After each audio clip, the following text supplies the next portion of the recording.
Hello, hello, hello.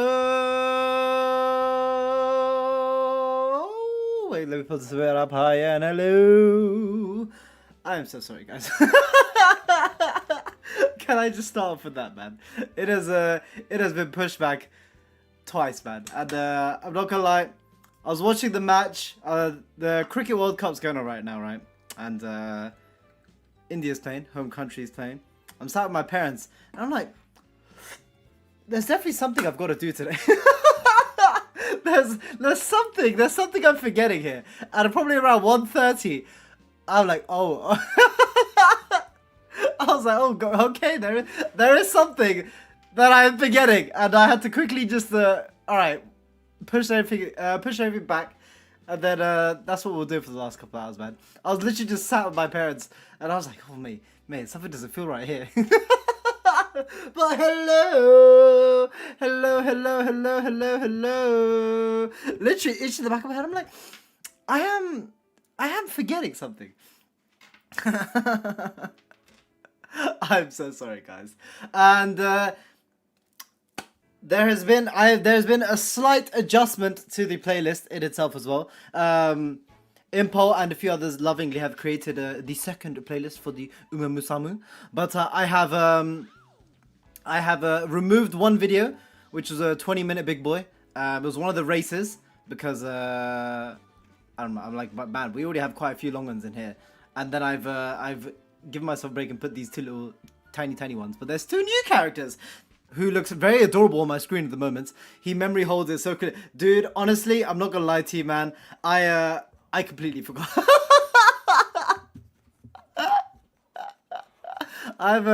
If you guys have watched me for any amount of time, which all of you have at this point, man, you know my memory is like a sieve, man. I literally just forget. I literally, as soon as the camera turns off, bro, things just we could literally have a repeat of stream 1 and I'll be like, wow, what is this amazing content that we're watching, bro? Bro, finish the anime so we can make a playlist that is spoiler free. You know what?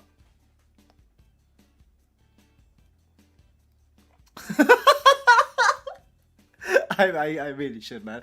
My next week is chock-a-block as well. Dude, I can't catch a break at the moment. I'm meant to have a week off next week, right? Next week is meant to be a nice little week off.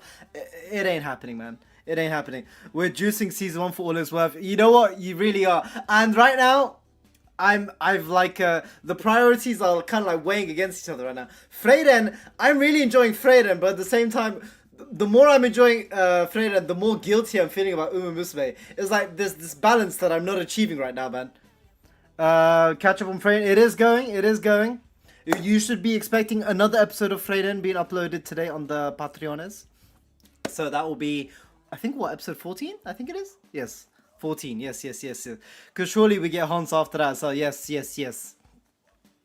So, Freyren is going, but then as I said, as I'm watching Freyren, I'm like, really, man, the Hans needs to happen as well. But, you know what, this is the first stretch, that I've been without Hans since July. Just stop playing games for a bit, listen, man. You even stopped at the point season 2 gets really good. You know what, man? Tomorrow is one of the free days I have in the week. Oh, there's something I want to slot there. I don't know what I want to slot there, but there is something. Just stop playing games for a bit. Listen, man, games are my reprieve right now, man. And even that, I just leave on in the background while I go do something else. And when I come back to it, I forget what I was doing. Man, listen. I'm getting old, man. I'm getting old, man. Slot bed shit. By the time now starts Sing Grey, the final arc will finish it. Listen, man. That just means it worked out. That just means, Crownless, that it worked out. If I get that far, and we're at the final arc and we're all enjoying that, listen, man, it's a calculated decision that was made. You're giving me ideas that you really don't want to be given, bro. Star Blossom, what is that? That sounds like something that'll be in JoJo. Speaking of Uma though, how has Uma been recently? What has the Uma world been doing? Bros put a Kinemon to say that. Kinemon, are we making a One Piece reference right here? It's Narita Brian's era. Ooh. Narita Brian's era. So that's gonna be Star Blossom. So, dude, you know what? The fact that we still have all this that we can watch that's spoiler free as well. It's not bad. It's not bad. Suffering the latest Champions Beat. So, has there been like a new story that's been added into the game? I know I've missed a few events, but other than that, I really haven't been in the loop. Taking a break since I failed to put Tamamo. See, I got my. Oh, we got the Suzuka arc in the. Oh, nice. I've been hearing a lot of people say that Season 1 was done better in the game than in the actual anime itself. Would you guys say that holds true? Valentine Bourbon soon, and we're getting a new scenario. When are we getting the new scenario? That'll be quite interesting. While I do enjoy Aoharu, it is Aoharu that we're in right now, right? I feel like I burned out on it a lot quicker than well, I didn't really burn out on the initial gameplay loop, but Aoharu, I feel like after a while I was like, yeah, you know, it's alright, it's cool, but I would be interested in something different. Oh no, because you know what, Mine? I get it, man. I get it. You're just like skip. Give me the stuff, man. Just give me the stuff. Spare's story is done way better in the game. Okay, so it was done in the game after the anime. So the anime came first, then the game. Right. I think that is right. I do plan on actually doing the story, but that's the kind of time commitment from the other side. Yep. That is the main thing. It is like how you want to utilize your time in these spaces as well. Good luck in Trackblazer, the most hated scenario. So the upcoming scenarios that most hated, is there? Do we know why it's the most hated scenario? Ooh, that's not great. Is there any? What's the main reason for that? I should say, not what is the reason, because there's definitely a reason behind that.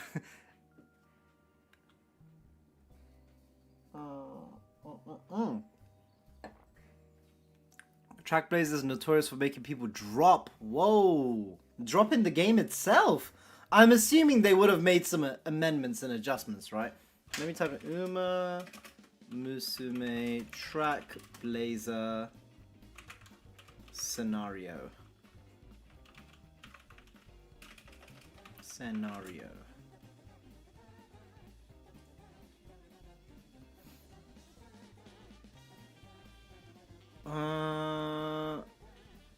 What is this? Hold on. Okay, now I'm probably gonna realize on you guys. So Trackblazer is Mant. It takes long. You do 30-40 races per career. The adjustment comes if you survive that. You need to be extra dedicated to grind on the new scenario. Lots of races are so long. So wait, if it's super long, right? Wouldn't that mean you just get better Uma because you have more time to actually, I guess, level in essence? But then I guess everyone will have that amount of time and everyone will get higher level Umas. So it doesn't really change much other than getting a higher score for your Uma, right? So how many races are there on average usually in a career run? 20? You roughly get around 20, right? Like, if you're actively going for races. That's insane. That's like a, 50 to 100% increase. You do it completely power creep everything before. You have a chance to get U grade Umas though, which is nice. Oh, so it's longer because you'll be racing all the time. I'm assuming so, because on average, right, what you do right now is probably in the realm of 15 to 20 is what I'd expect, right? From what I can remember. It's been a little while since I've launched Uma. But if that is the case, that we're going to go from that to 30 to 40, that is quite insane. And does that mean that the races are mandatory that you have to do within that race? Losing 1 G1 means the run fails because you lose stats. Really? We're getting on that higher level of sweatiness. We are, and that's just for a career run. Dude, that just makes everything else. You basically have to... Whereas with Aoharu, it wasn't so bad, where you didn't have to level up every single Uma from scratch, though it was recommended. With this, I feel like you don't really have a choice, because everyone is going to be hitting S and S+.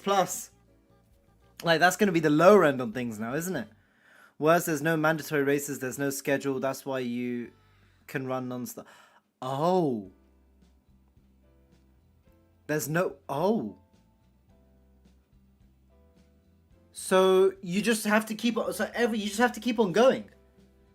Dude, that's a bit crazy, actually. I don't know. Yeah. I don't know if I... Well, I'd have to try out before shop can also RNG. Damn. I don't know if I don't know how I feel about that. I have to play it myself, of course, to actually understand what I'm getting myself into. And I'm sure they're going to bring some changes, like how they have already with Global. Like, Global hasn't been 1-for-1 with Japan, and how their cadence has gone. And even with how the game has flowed, they've made change. They've added those quality of life elements that have enhanced gameplay in general. I've seen screenshots of Umas that ran for like 30 consecutive races or so on JP. God, wait, so they have to remove the debuff then, right? With the 3+ races debuff. Or is that something that's still going to be factored in? Because if so, then that's a bit BS, isn't it? You gotta try it, but every veteran says it's the biggest filter of the game. But what's the... So I'm assuming the one that comes after this race is going to be... I mean, after this scenario is going to be good. Because there's no way they had a scenario like this and then everyone fell off and then somehow brought everyone back. We haven't even started yet, Kura. Yeah, we're just talking at the moment. You're all good. You don't. There's a special sub you can buy energy and heals for the status. Oh, races equal points. The career gimmick is that you get points, buy items, and pray you a higher roll. Oh, so it's just like you're playing the shop. You're playing the currency in the essence. You build currency, you spend currency, hope you get what you need, and progress. And then depending on how you roll and how you spend your currency is what your Uma is going to turn out to be, right? You buy items from shop to get energy and mood. Okay.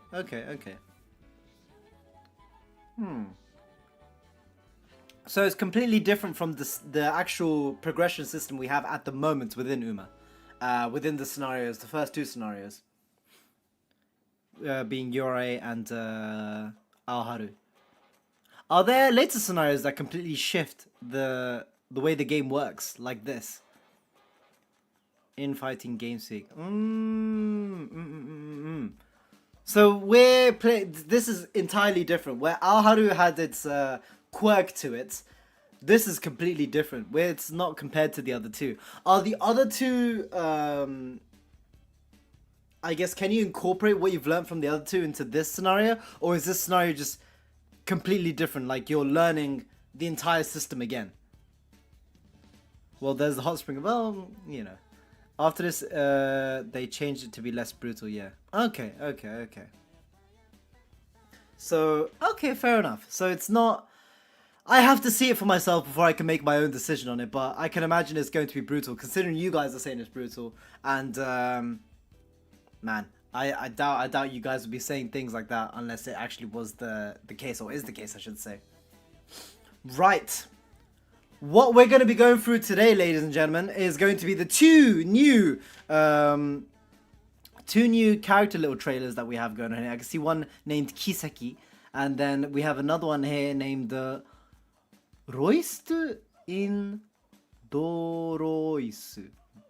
Wait. Oh, I have no... What? Roisu? Roisuan? Roisuan? Doronsu. Eh? Dude, I'm not gonna lie. Katakana always confuses me. I have no idea what this says. Royce and Roy. Oh! Roisu and Roisu. Oh! Okay. I thought it was good, like, lost in something, but I was like, no, that's not what it says. Royce and Royce. Interesting name. Yes, and then we have our two lore videos, which is always a delight to listen to. The last one was great. And that was a blast. Was it Ferrix, the one that I really liked last time, wasn't it? The one who did very good storytelling. And I think Glaive was a bit more of the meme individual when it came to storytelling in itself. We have 3 more of the audition stories, which I'm quite interested to hear, because the first one that we watched was great. I think there was only one out at the time when we started, and I think I got recommended like volume 8 or 9 a day or two ago. So clearly, Umamusume Daisuke has been hard at work providing these lovely videos. We have what am I looking at here? Carrot Man, Diet Trooper Carrot. What are we watching, man? Is this Umamusume? Wait, it's on PuckerTube, so clearly it is. But what are we doing here, man? The JP experience, a couple race videos, and then we're going to be going down into quite a few different songs. So, without further ado, ladies and gentlemen, shall we get right into it? Let's turn down the BGM and let's see what this cute little Kiseki looks like here. Look at her. Let's go.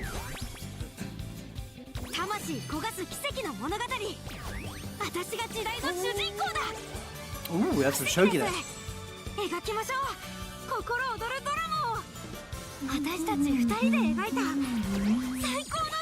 Oh, I kind of liked how it looked. Wait, you hear like the do do do do do here. Oh, you see the do do. Oh, no, it's ours. They're just screaming at us. Cute design.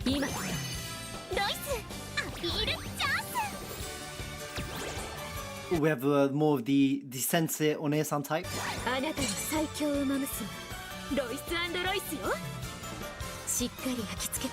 See, I'm getting multiple different moods here. You have the you have the very cute appeal here, and then you have the sensei appeal here. Like, which one are we going with?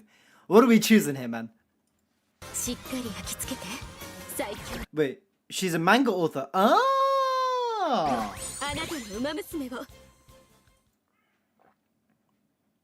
Fair enough. But Ai-chan always catch Kiseki. By the way, Subaru played Uma again. She got Royce on Royce and Hot Spring Transcend on her 10. Wait, 2 in 10? Wait, Subaru... Did Subaru play during the global hype? Or did she play in the past? And let's come back to it now. Both is good. You know what? Fair enough. And Kiseki manga author. Ooh, oh, interesting. Right, without further ado, we're going into Grass Wonder today. And a golden legacy of Umamusume. From what we see of Grass Wonder in season 1, it seemed like Grass Wonder was kind of like the grit your teeth and fight kind of Uma. This is what I'm gathering. Well, what I gathered. And I think she was injured in season 1 as well, wasn't she? So I'm expecting to see something to do with that as well. It's funny how works of media can bring people together, whether it be modern art, literature, yeah, of course. movies, or in this case, an anime horse racing game. Umamusume has reached a global scale, impacting the lives of many trainers eager to learn more about their favorite Umas. I wouldn't be here if it weren't for this game, and you wouldn't be watching either without the global release. Bro's really... I love how he builds the narrative, he builds the suspense off the rip. It's like an existential, like, we are gathered here today for this gracious occasion. So with this newfound platform, I wanted to take today to honor the legacy of an Uma, whose real-life counterpart has unfortunately passed away a few days ago.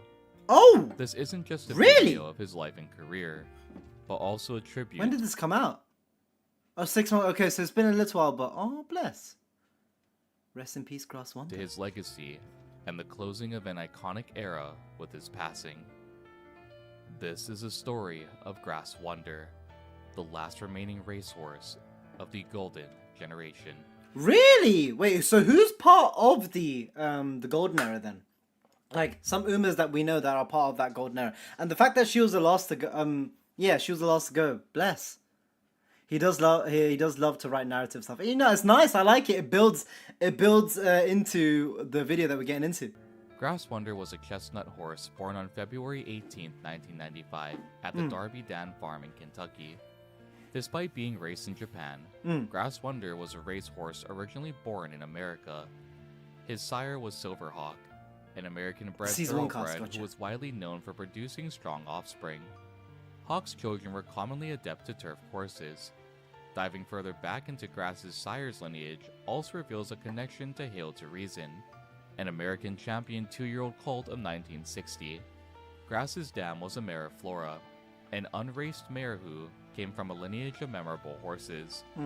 Flora's grandsire was Northern Dancer, yet another famous racehorse, this time from Canada. Dancer would display a monstrous racing career, with the lowest placement being 3rd place over the... God damn! Look at that! See, I don't know what the level... The fact that they did both... Wait, oh, it was all dirt. I was about to say, if it was turf and dirt, but I can see it's all dirt. But I don't know what the scaling is here. Like, how competitive were these races? But I could still see that it was a monstrous record. Oh no, Kentucky Derby. I know Kentucky Derby is quite massive. 1st place there. The Freakness Stakes. Belmont Stakes, Queen's Plate. Flamingo Stakes. Sir Gaylord Perth. Quite a name. Course of 18 races in the 1960s, Northern Dancer would be the first non-human inducted to the Canadian Sports Hall of Fame, and was amongst the most successful stallions of the 20th century. Just like Hail to Reason, Dancer's lineage would also provide Grass Wonder with a great skill of adaptability on the race course. In September of 1996, Grass Wonder was placed in the Keeneland sale. This sale was standard in the world of horse racing, where racehorses are purchased by new owners and trained for future racing careers.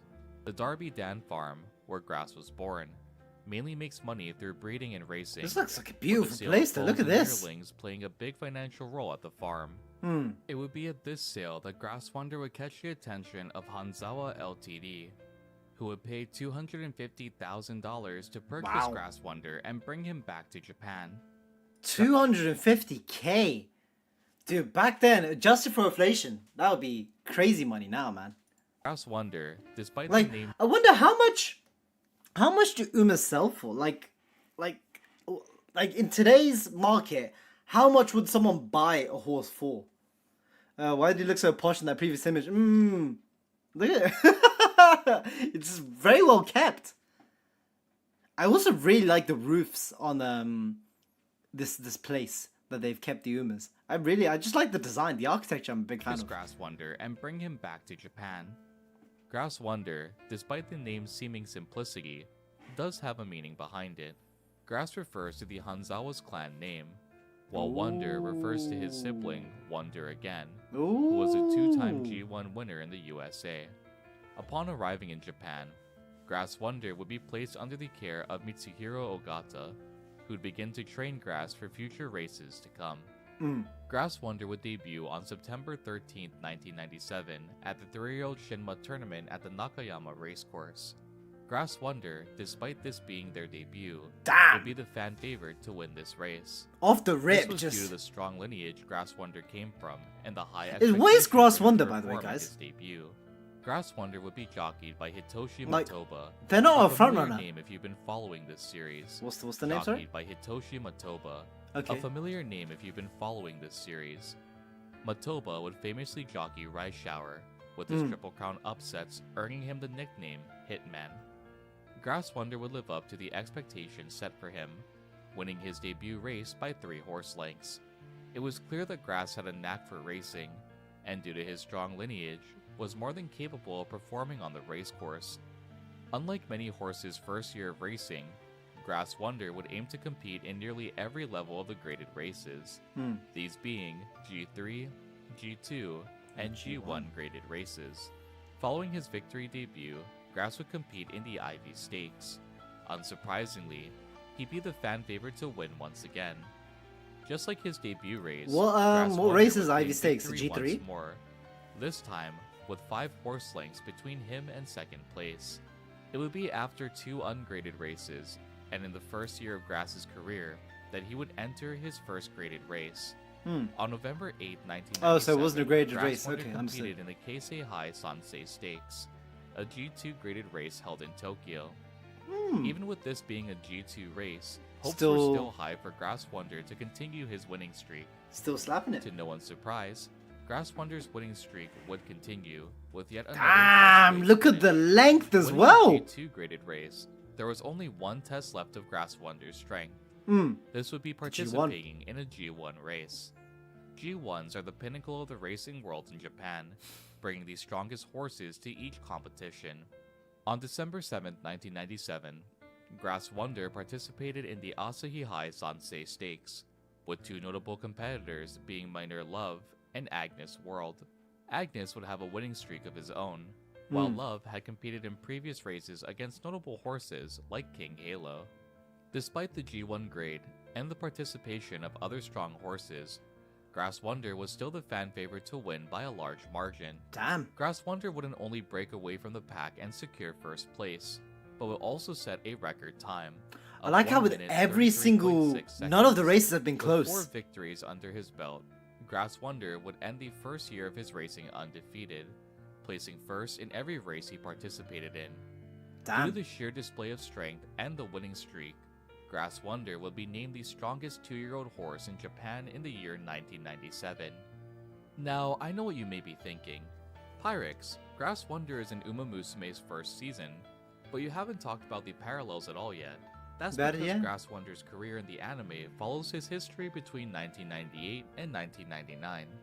This period would spark a fierce rivalry between several notable names in Japanese horse racing history, and provide many triumphs and upsets over the span of these 2 years. Unsurprisingly, entering the year 1998, expectations were high for Grass Wonder to perform well once again. Coming off an undefeated year, fans were eager to see a winning streak continue. One interesting thing to note about Grass Wonder's career is the absence in participation for the spring season. Reflected in Umamusume Season 1, Grass Wonder is unable to race against anyone in Tracing Academy due to a leg injury she's recovering from at the start of the season. This will reflect events that would occur in March of 1998, where Grass Wonder would sustain a leg injury. This would put Grass out of the competition for the spring season, and force him on a road to recovery. As a quick refresher, at this time, Grass Wonder was not eligible to compete in the Japan Triple Crown Series. This was due to Grass Wonder being a foreign-born horse brought to Japan. Regulations were in place against foreign horses competing in G1 races. Is that still... in which all 3 legs of the Triple Crown reside. Is that still imposed today? Like the ban of foreign horses? Like, I think it's been mentioned before, but this is just my memory. I just need a refresher on all these things. Is the ban still live today, or can foreign horses take part? I don't think they can. I think it is just Japanese horses, isn't it? Grass and L were like last year before the Ogri rule. I don't know what that is, but it sounds like it could be a potential spoiler, so I'll hold off. Turning to racing on October 11, 1998, and after 10 months away from the race course, Grass Wonder will participate in the Mainichi Okan. This race is reflected in Umamusume. However, the focus of this race is between Silent Suzuka and El Condor Pasa. This is due to the fact that Grass Wonder, despite the long hiatus, had still not recovered to full strength. Grass Wonder had periostitis on his left front leg, possibly caused from the strain on his other leg due to the previous fracture. This condition is described as the inflammation of the periosteum, a tough membrane that covers the body. This would cause pain, tenderness, and swelling of the affected area. It is quite insane, like how thin their legs are compared to the absolute mammoth of a body that they have. So it is crazy how just the slightest injury is just, well, especially if you're an athlete, right, is detrimental. It's like if an athlete versus a normal person tears their ACL, right? Of course you can go on with your day-to-day activities, but then you can't compete. So like injuries just mean something else. It's just a different world for an athlete versus a regular person. Or in this case, well, for horses it's even worse, because what we've seen with horses, they just can't support themselves whatsoever. It's literally life-ending in a sense. Damn. It's just in any facet, being an athlete is just it's 110% commitment to the cause from everyone involved. Prior to Grass Wonder's participation in the Mainichi Okan, we see her practicing all she can in order to seize yet another victory. Even her trainer advises her not to overdo it, at risk of injuring herself again. Knowing Grass Wonder's condition, Matoba, Grass's jockey, was presented with a choice. In addition to Grass Wonder, El Condor Pasa was also participating, Matoba being the primary jockey for both. Mitsuhiro Ogata, due to Grass's current condition, advised Matoba to jockey El Condor Pasa. Even though Pasa was strong and in far better shape over Grass Wonder, after heavy deliberation, Matoba would stay by Grass Wonder's side and at the Mainichi Okan. Grass Wonder's participation in the Mainichi Okan in the anime is brief, only showing her marking Silent Suzuka just to be distanced as the race continued.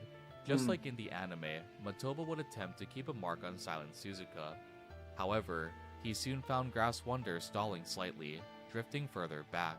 Ultimately, this would be Grass Wonder's first defeat, placing 5th at the Mainichi Okan. Damn. Despite the loss, Matoba would later regard that the outcome wasn't bad whatsoever. For not racing for a 10-month span, it was understandable that Grass Wonder wasn't back to his full potential. This hits incredibly hard if you know Matoba's history, being the jockey that rode Rice Shower in his final race at the Takarazuka Kinen in 1995. These events are reflected in the Umamusume anime, where following the Mainichi Okan, we see Grass Wonder completely dejected as she exits the race course, only to encounter her trainer, Hana Tojo. Tojo, in the Umamusume universe, seems to be a strict trainer who wants only the best out of her Umas. Even so, after this crushing defeat, she acts to comfort Grass Wonder, stating that she'll peak at her next G1 race. The Mainichi Okan is a G3 graded race, and the next race would be of the same category. On November 7, 1998, Grass Wonder will participate in the Argentine Republic Cup. This race will result in an even lower placement for Grass Wonder. Oh wow, I thought it was actually going to be the come up. In 6th. Damn, I thought it was going to be the come up. The plan was to recover and come back eventually to compete in the Japan Cup in 1998. After the back-to-back losses, that goal would ultimately be abandoned, with some criticizing the choice made by Ogata. Both Ogata and Matoba wondered at this point if Grass Wonder would be able to secure victories like he did in the first year of his career. Even with these doubts, Grass Wonder would set a new goal. The Arima Kinen. Damn, quite the goal to have. Wait, Arima Kinen, you need to have a good track record to even get into, right? So they would still qualify for it? That race cemented Suzuka's status as a legend. Yes, no. Suzuka, as we saw in the last stream, Suzuka, we just know that was just unstoppable. It's like, as everyone says, like the greatest what if, isn't it? While training for the Arima Kinen, Grass Wonder would not respond well to Matoba's whipping, signifying a for fan vote. Due to this, several of Grass Wonder's competitors considered his career all but over. A horse that once showed great promise reduced to one that could barely chase after 5th place. Even with the doubt from his competition, there were still those who believed in Grass Wonder's capabilities. Aside from the difficulty synergizing with Grass Wonder, both Matoba and Ogata continued to train for the Arima Kinen. One interesting thing to note in Season 1 is an interaction that occurs in Episode 7. Though brief, it plays a tremendous depth to Grass Wonder's career. In Episode 7, after suffering the 5th place finish at the Mainichi Okan, Grass Wonder approaches Maruzensky, inquiring to train alongside her. Though this may come across as a simple determined gesture to grow stronger, it actually ties to real-life events. Following Grass Wonder's multiple wins in 1997, many will refer to him as the second coming of Maruzensky. This stemmed from the fact that both horses were of foreign lineage and displayed exceptional talent while racing.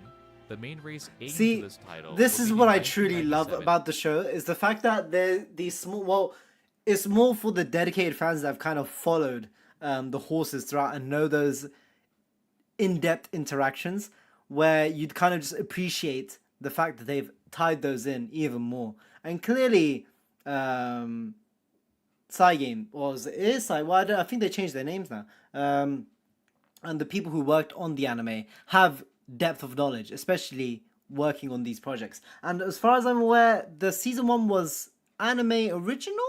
I don't think there's a manga for it, unless I'm wrong, you can correct me. But then if there is a manga to it, of course the mangaka had great interest and flourished when it came to adding these more nuanced moments.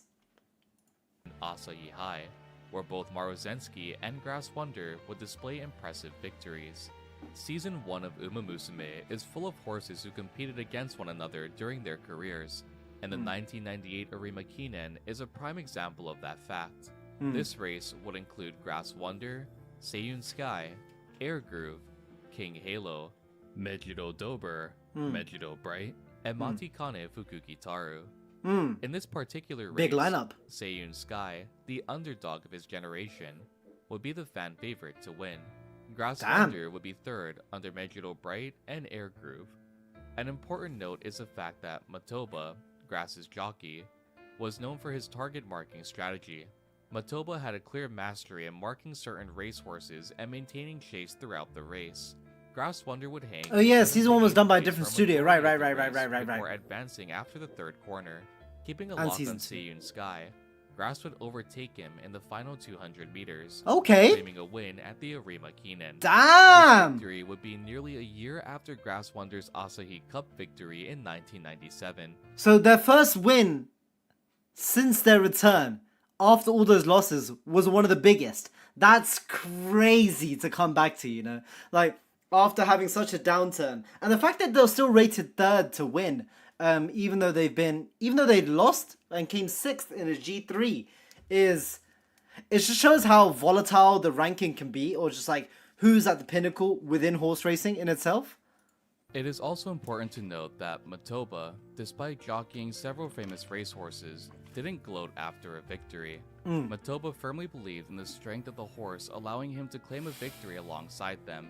To Matoba, a win was a collective between a racehorse and jockey, and he alone could never claim that title. Matoba had a deep connection with every horse he worked with, making each victory a catalyst to only deepen the connection he had with each horse he raced. Respect. After nearly a year of trial and tribulations, Grass Wonder had fully bounced back from an injury that forcefully paused his career. Even though his trainer and jockey thought that Grass would never claim another victory, he would act to prove them wrong in the final race of 1998. This victory would end Grass Wonder's racing career on a high note that year. Before we move on to the remaining 2 years of Grass Wonder's career, it is important to establish a generation that he participated in. The Golden Generation is a term that describes a generation of horses who were born in 1995 and reached their classic year in 1998. Many of Season 1's cast are members of this Golden Generation. This generation was described as incredibly strong, bringing forth fierce competition across the duration of several key races. This generation would also see both Japanese and foreign-bred horses rise to stardom with a series of impressive victories. Horses of this generation would include Special Week, Seiyun Sky, El Condor Pasa, King Halo. So it was, Grass as you said, Wonder. the 1999 would prove to be a Season 1 monumental cast year a for fair Grass amount. Wonder, with one of his future races. So anyone that being would have a taken major part in upset Season 1 in that the we would have Golden seen with Generation. Spechan. At the start of the year, Grass Wonder's original goal was to race in the Nakayama Kinen on March 14th. Ultimately, after examining Grass Wonder and discovering muscle pain in his right shoulder, his trainer would instead aim to compete in the Osaka High held on April 4th. Almost in a string of unfortunate events, Grass Wonder will receive a laceration after the final training session before the Osaka High. This would once more cause his trainer to pull him from the race, this time aiming for the KO High Spring Cup, which would be held on May 15th. Grass Wonder would claim yet another victory at the KO High Spring Cup, finishing the race slightly in front of the second place recipient, Air Jihad. In the following race, Grass Wonder would compete against Jihad once more, but despite being the fan favorite, he'd place second, losing by a nose to Jihad. With one win and one loss under his belt for his 1999 career, the next race Grass Wonder would participate in will be one of the most iconic of his race history.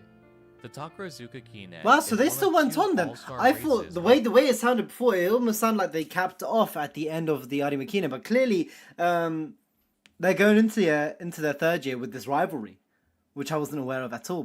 And they're still partaking in G1s even after the injury that was mentioned. In Japan, alongside the Arima Kinen. In these races, a vast majority of horses are selected by fan vote, while the remainder are determined by total prize money won. Okay, so are a lot of the G1s fan votes? Well, clearly there's prize money and how well they've placed throughout, right? But then Takarazuka Kinen, Arima Kinen, are the Kinens the ones that are fan votes then in that case? Or are there others that are voted by fans who will be taking part in said race? In this race, Grass Wonder would be second favorite to win, and second in the fan voting. This placement was beneath the fan favorite, Special Week. Special Week was an incredibly strong horse during his time, sired by Sunday Silence, and whose dam was a descendant of Maruzensky. This race is reflected in the Umamusume anime, where Grass Wonder's dead focus is reflected on the target marking tactics of Matoba. Matoba would heavily mark Special Week in this race, keeping a close eye on him as he jockeyed Grass Wonder. In the anime, Grass surges past Special Week in the final 200 meters of the race, directly reflecting Matoba's command to pursue Special Week in actual racing footage. Wow. In the anime, Grass Wonder's concentration comes off Special Week's failure to realize Grass as a real competitor. At this point in the anime, Special Week takes excessive care of Silent Suzuka, who had injured herself at the Autumn Tenno show.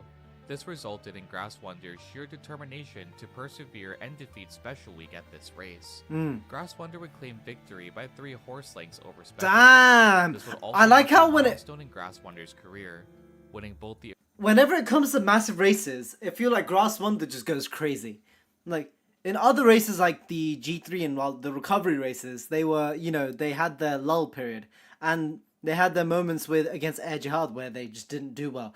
But clearly, when it comes down to these massive races, they just pull it out of their bag. It's insane. It's like, it's another way of just kind of being a hitman, just kind of lulling everyone into this false sense of security and then just killing it when it matters most. And then look at the gap. There's 3 horse lengths between Spechan and Grass Wonder, but then look at this. Look at this. This is insane. Arima Kinen and the Takarazuka Kinen, 2 races which made up the Grand Prix.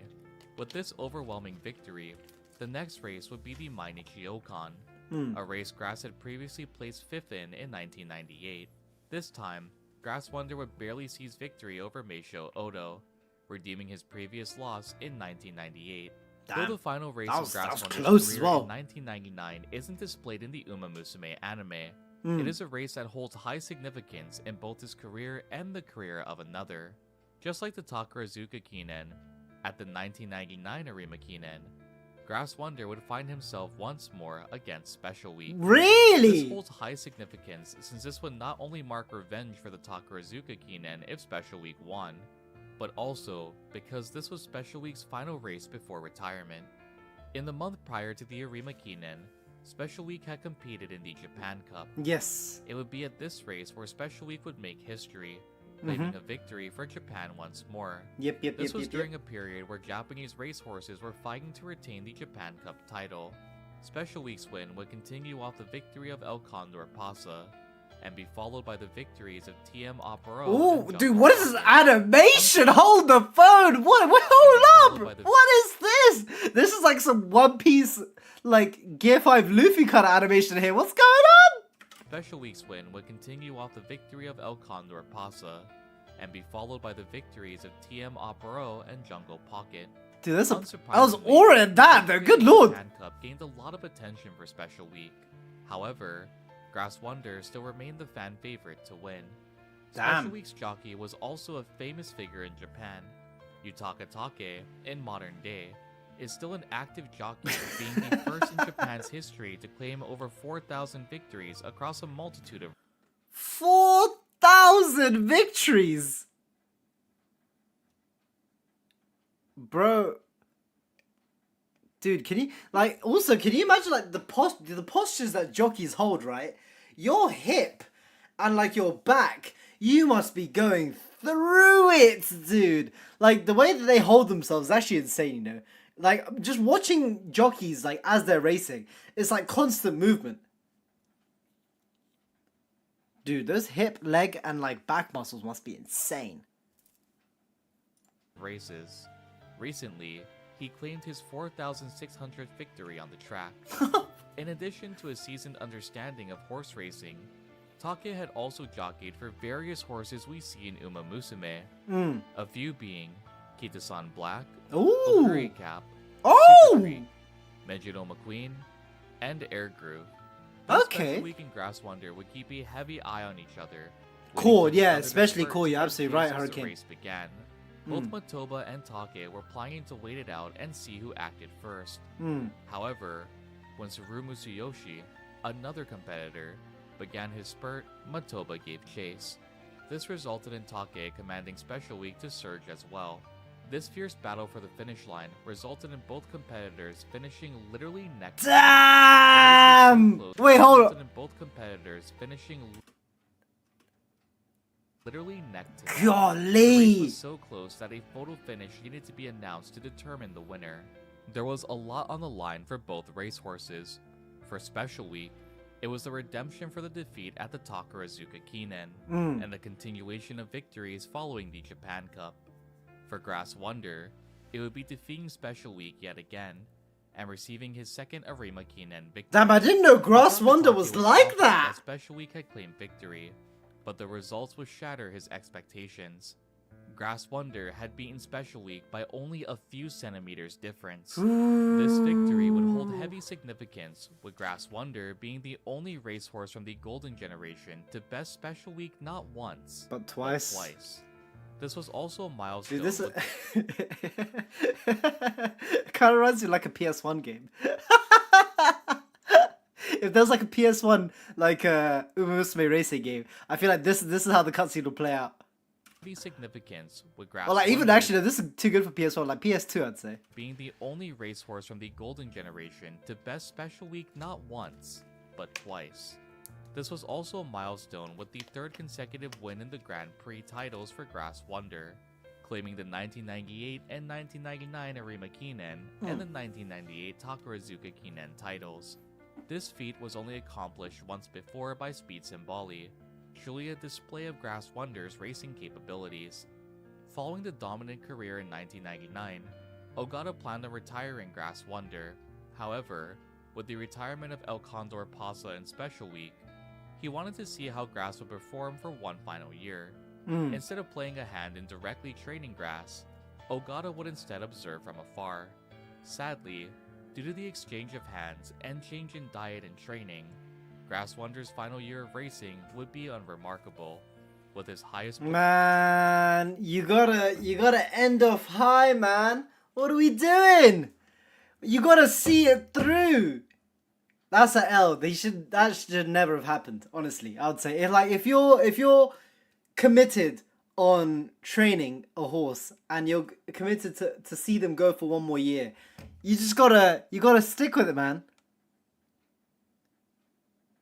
It could have ended off on such a massive high, but then just oh man, and especially given such a massive change, it's no surprise really. Being 6th at the Nikkei show. Comically, you could blame this on Grass Wonder's American descent. Due to a change in caretakers, Grass Wonder was fed far too much, and ultimately would overeat, gaining over 20 kilograms during his racing career in the year 2000. Damn. This made him a lot more sluggish and far exceeded the recommended weight for each race he participated in. Damn, bro, be This eating. would also proved to be a struggle for Matoba, Grass Wonder's jockey. With a string of defeats and the rapid weight gain, Matoba would see less inquiries to jockey other racehorses. The handful of Grass Wonder's final year didn't shine a stellar light on the Bro just killed his career as well. Oh, that's an L move by Elgato, man. What we did?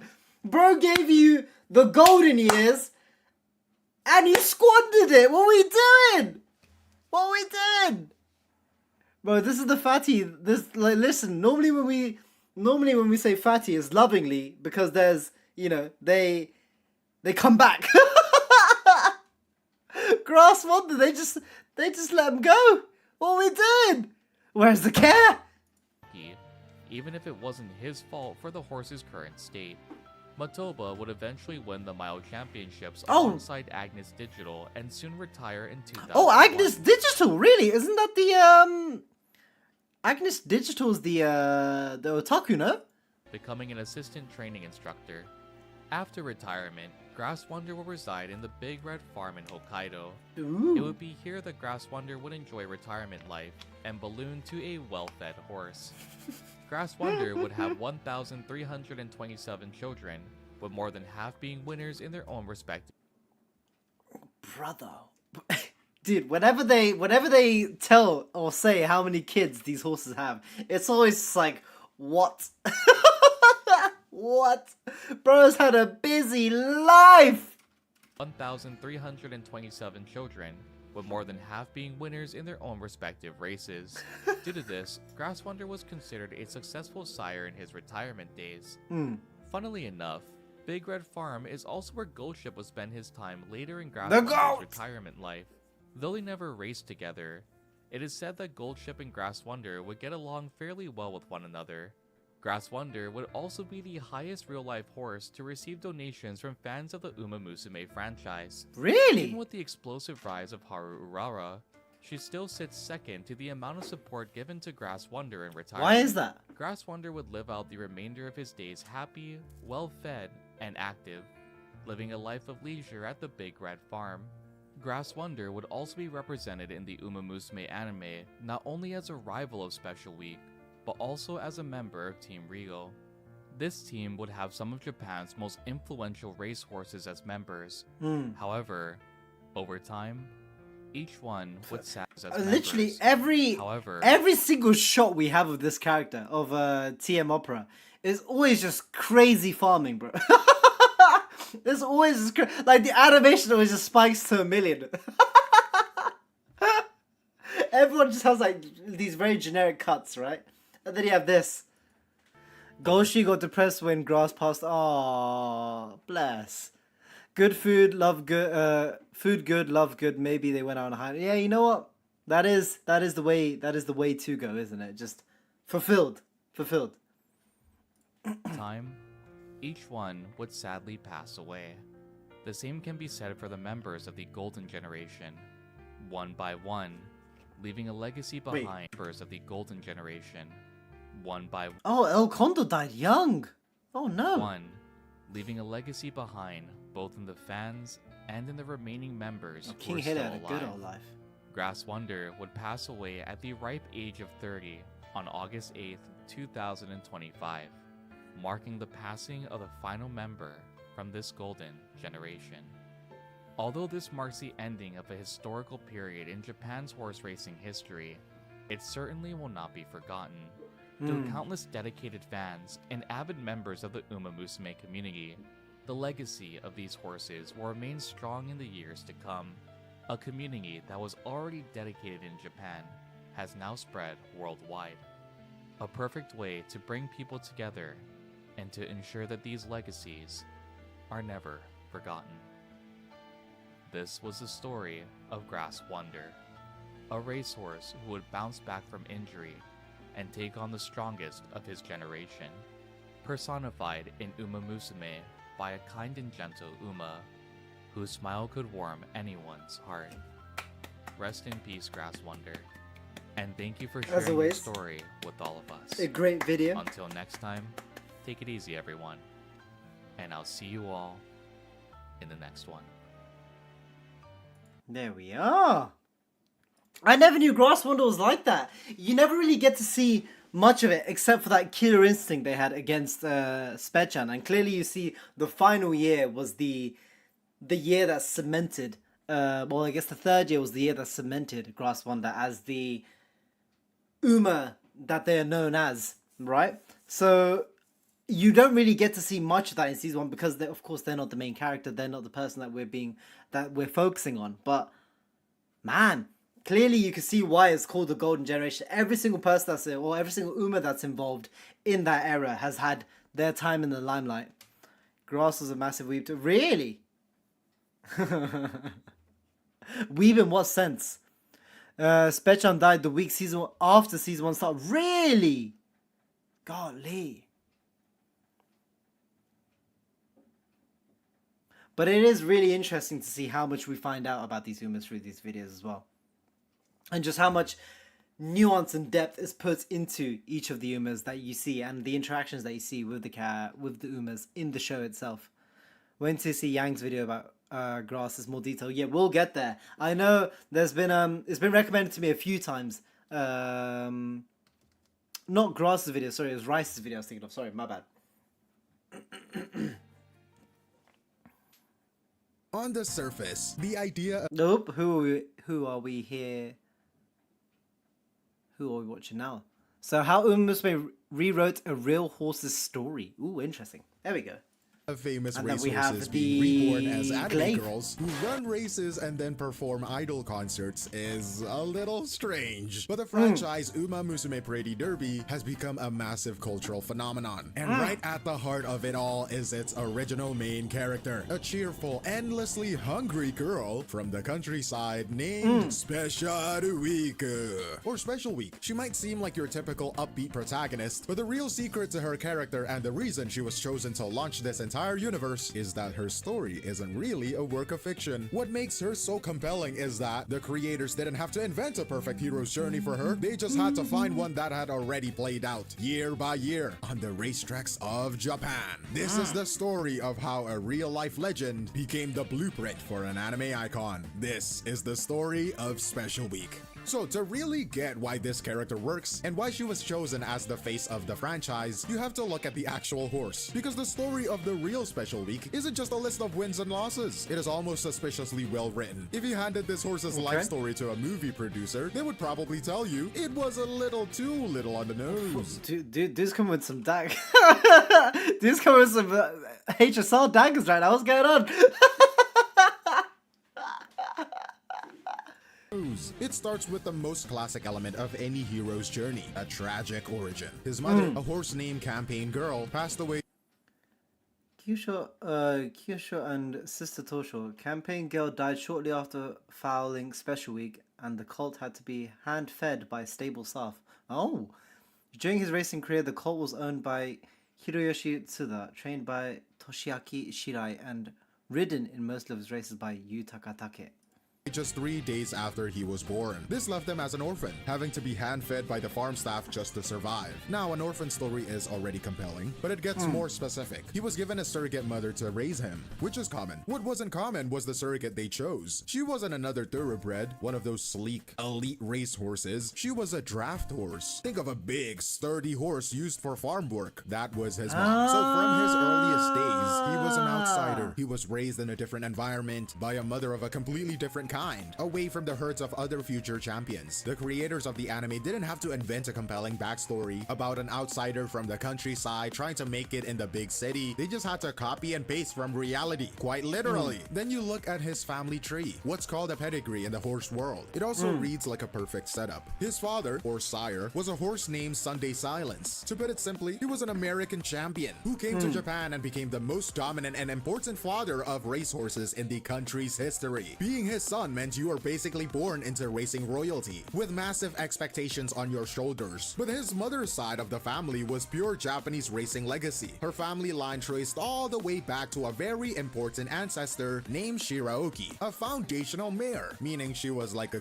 great-great-grandmother of a whole dynasty of Japanese winners. So you have this perfect fusion in his blood. The incredible power and speed from his legendary American father. It is crazy how mixed genetics with play the such a deep massive role history in and these. stamina of a famous native Japanese family. And It is just a breeding in ready-made general. narrative You kind of of just two have- worlds colliding to create You're creating the something champion special. Or well should before I the say champion's even born. Special week, you know what I'm saying? Brother, this guy stinks! And that story arc pays off at the absolute peak of his career in the 1999 Japan Cup. The Japan Cup is a huge international race where Japan's best goes up against the top horses from all over the world. That year, the big challenger was a horse from Europe named Manju, who was considered Yes. the best in the world at the time. The stage was set for a classic us versus them showdown, and Special Week delivered. He won decisively, but the moment that cemented Was it his decisive? legend wasn't just crossing the finish line, it was what his jockey, the famous Yutaka Take, said afterwards. He declared that he was proud to be Japanese. It turned the horse race into a moment of national pride. The orphan, sir. born from this perfect blend of domestic and foreign blood, had defended Japan's honor on the world stage. You cannot write a better climax than that. A horse with a storybook beginning had a storybook peak. But a hero isn't just defined by their greatest wins. In many ways, they are defined by their adversaries and the moments they fall short. sport. Special Week raced in an era that became known as the Golden Generation, which is just a way of saying he was surrounded by a particularly talented and competitive group of horses. His story is completely tangled up with theirs. You had rivals like Seiun Sky, for example. He was a classic frontrunner, meaning his strategy was just to sprint to the lead right from the start and dare everyone else to catch him. This style gave Special Week a lot of trouble, and Seiun Sky actually beat him in 2 of the 3 races that make up Japan's Triple Crown, which are the most important races for any 3-year-old horse. So right away, the idea that Special Week was some unstoppable force is off the table. He had clear challenges he couldn't always overcome, but his ultimate rival, his true nemesis, was another horse named Grass Wonder. The history between them, you know what? It's simple crazy and that the anime doesn't really showcase how much emphasis Grass Wonder had on Spechan's career. Like, throughout all of it, you really do think that, well, of course they weren't in the same era or the same time frame.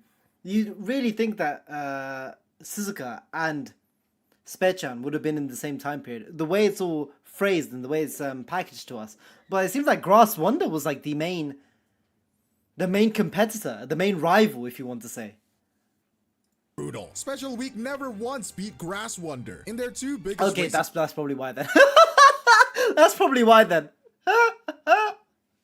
Against each other, Grass Wonder won both, and there's people out there saying touching grass is an easy thing. And their final showdown is the most critical event in Special Week's entire history. It was the 1999 Arima Kinen. This was the last race of his career, and also the last race of Grass Wonder's career. The final battle. The story couldn't be more perfectly set up. The race ends in one of the closest photo finishes you will ever see. 4 horses Has there ever hit been the a line at almost the exact same time. ever been a And closer after photo long finish than review, that we've the win seen? was given Or to is that the Grass one? Wonder. The margin of victory was later measured to be 4 just centimeters. 4 centimeters. 4 centimeters. It is the ultimate bittersweet ending. In the final moment of his spectacular career, he is denied his storybook victory against his greatest foe by the smallest possible margin. He retired with an unresolved goal, a final challenge that he failed to meet. And this Oh, is it? Oh, wait, is this the game? How the game is on the story? Yo, this looks sick if that's true. painful, Wait, unresolved loss is the most important piece of narrative fuel the creators of Umamusume had. It is the ultimate what if, and as we will see, they would build their entire fantasy around answering that question. So you have this incredible life story, the tragic birth of an underdog journey, the climactic wins, and the heartbreaking final defeat. How do you turn all of that into a single, relatable It's main anime story one. character? Well, you translate it very carefully, piece by piece. Let's start with her core motivation in the anime, her promise to become the best Umamusume in Japan for her 2 mothers. This isn't a random anime trope. It is a direct and frankly masterful adaptation of his real-life origin. The deceased birth mother in the show is his real mother, the horse campaign girl, and the kind human mother from the countryside who raises her. She is the stand-in for that surrogate draft horse and the human farmhands who actually raise the orphan. The creators took the core emotional truth of his birth, being an orphan raised by a different kind of mother, and made it the entire reason for the character's journey. It is a really sad backstory, but it is also her purpose. Once you have the motivation, you have the design of the factual character, on that front. and again, nothing is accidental. Her appearance is basically a visual biography. Take a look at her outfit. The prominent purple zigzag pattern on her skirt isn't a random design choice. It is pulled directly from the silks. That's the colorful uniform the jockey wears of her main real-life jockey, Yutaka Take. And then you have the 2 that's majority of the outfits though. The outfits are based majority like mostly off of what the jockey wore, right? And then of course any other trinkets and any other specific details that the horse have. They've never really gone off beat from that, have they? little golden clover medals that she wears on her top. Those represent her 4 biggest victories, what are called the grade 1 races. She is quite literally wearing the history of the horse she is based on. Every key part of her legacy is encoded right there in her design for anyone who knows where to look. But then you have the parts that are pure fiction. The most famous thing about the character of Special Week is probably her personality, right? She is cheerful, a little bit naive, and then she eats a lot. She is constantly thinking about food, especially carrots and giant bowls of rice. Yo, this horse is very expensive to maintain, and the real horse was not really known for this. This trait is a complete invention. So why add it? Well, it serves a clear purpose. It makes her more relatable, more human. It provides some much needed comedic relief to balance out the very intense trauma of the races. It gives her a simple, endearing quirk that keeps her from being a one-dimensional, I want to be the very best protagonist. But now that we're getting a lot of protagonist loves eating, cap here. so maybe it's trying to pander to that as well. I mean, anyways, it is calculated choice by the writers to make her a more I still can't take the Betty seriously, man. We're like, what? who was cooking the Bettys?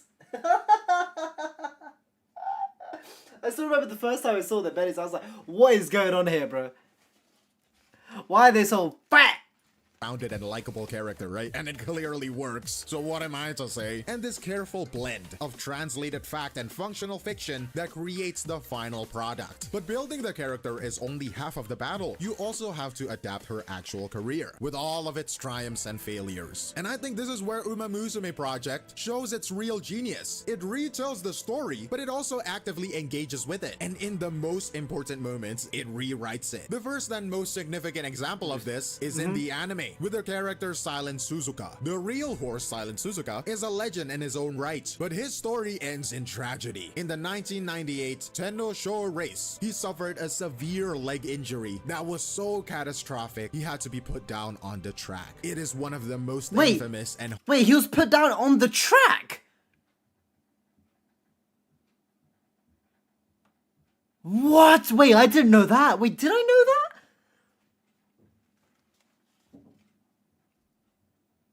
His career ended when he was euthanized in the middle of it. What? Okay, not really. Okay. I was about to say this is. No. I know. Cause I thought they were taken away. It was put down, but not. It's the way that this is phrased here. It's like the way it's phrased, they make it seem like they were just euthanized there and then. But yeah, clearly not, because I know there was a while where they considered everything, and I thought they were taken away, and I'm pretty sure they were before being euthanized. But this would have been insane. That would have been, I don't even know how I would have felt about that.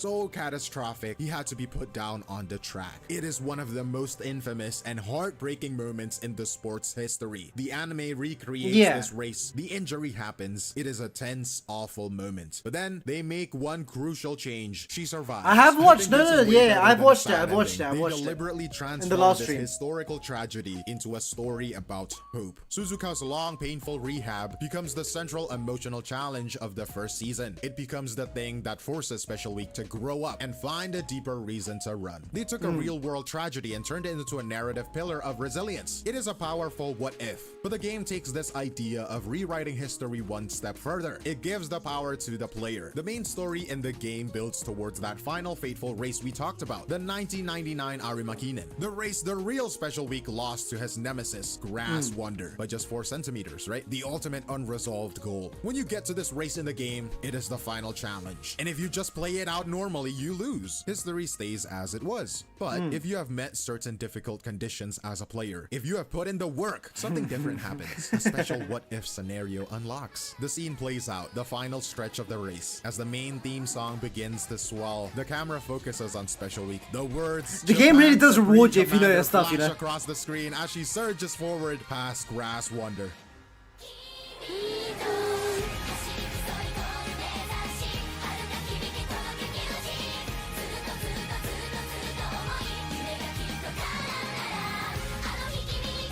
And once again, we just have to talk about the music, man. The music being peak. So this was it's a story race for Spare Champ, right? Or at least that is what the editor of this video is gonna do for you.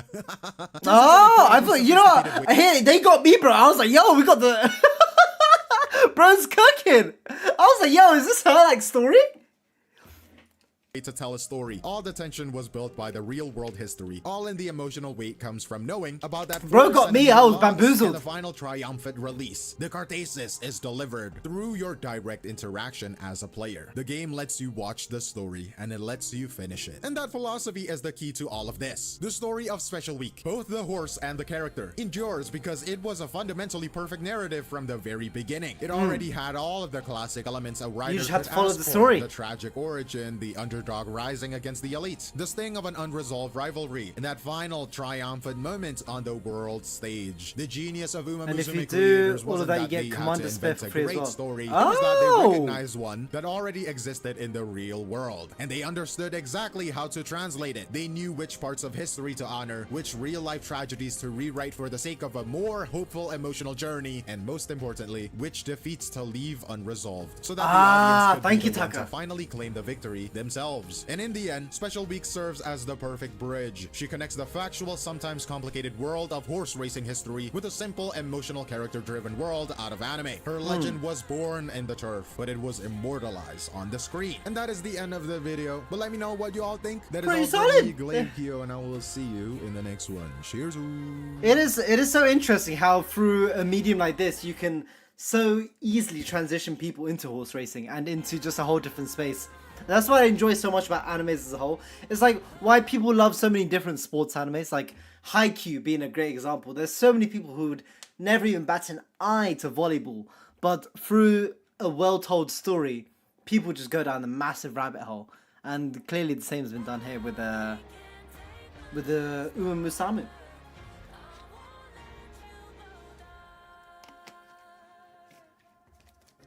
See, I can understand why people would like say, "Oh, she looks generic, she looks this and that." It's once you actually start looking into why they're designed as such and why everyone else around them is designed as such, is where you start appreciating everything else. It's at face. If you take everything at face value, you know, it's you're only gonna get so much out of it. So it's two sides of the coin, isn't it? Like the deeper you dig, the more appreciation you have for the amount of work they've put into it, versus just looking at it at a surface level and just be like, well, they look pretty generic. Oh, we have the voice actors. Dude, this is a character. I want Top. Where's Mayano Top Gun, man? Where's an anime about Mayano Top Gun? She is too adorable to not have a series of her own, man. And especially in the game as well. I just love doing my Top Gun runs. オーディションの時は私は最初は桜爆心王さんを受けてみまして、あなんか想像できる受けてるの。ってね、そうね、爆心ってやりにスタジオに行ったら、なんか受けてほしい子がいるんですって言われて、その場で福ちゃんの資料をいただいて、なんかあなたみたいな人なんです。みたいな人。私がどうその方 It's like, bro, I like it. Yeah, as I handed the script, they're just like, we already know who you're gonna be. We respected your offer. We respected what you want to give us, but this is you. なんかそのオーディションを受けさせていただいた当初は福ちゃんって新聞の勧誘とかを断れなくて何紙もいっぱい新聞に取っちゃってるとかそういう設定もあったりしてなんか結構俺がいてやるからなみたいなそうなんですちょっと見ていて危なっかしいというかそういうところもシンパシーを感じるというか。なんか私結構マヤと仲がいいキャラクターたちを偶然にも受けていて、東海帝王、雪の美人かりんちゃん、仲良しだ。そうなんですよ。で最後に受けたのがマヤのトップガンだったんですけど、なんか偶然にもなんか実際こうねシナリオとかねセリフの収録させていただいて初めて仲がいいキャラクターたちだったっていうことを知って。なんかねちょっと嬉しくて。Yeah, because she had an idea in mind. The fact that they all worked out as well. Oh. なんか気ままな感じを出したいと思っで、なんかこうモチーフにしたのが、ちびまる子ちゃんのまるちゃんそっちそうそうそっちの感じ、なんかちょっとなんか面白い感じが、あたしゃねみたいなエッセンスを入れてしまったらもう思いっきりディレクションで「いやそれまるちゃんだから」って今のせいちゃんでよかったねと思って、そうなんかグラスになったのはなんか普通に喋っててもあんまり日本語っぽく聞こえなかったっていう褒め言葉なのかそうじゃないのかみたいなお言葉をいただきましたけど、オーディション仕上 You げ know て what? 受けてない。 That's quite a thing to say. Just be like, hey man, it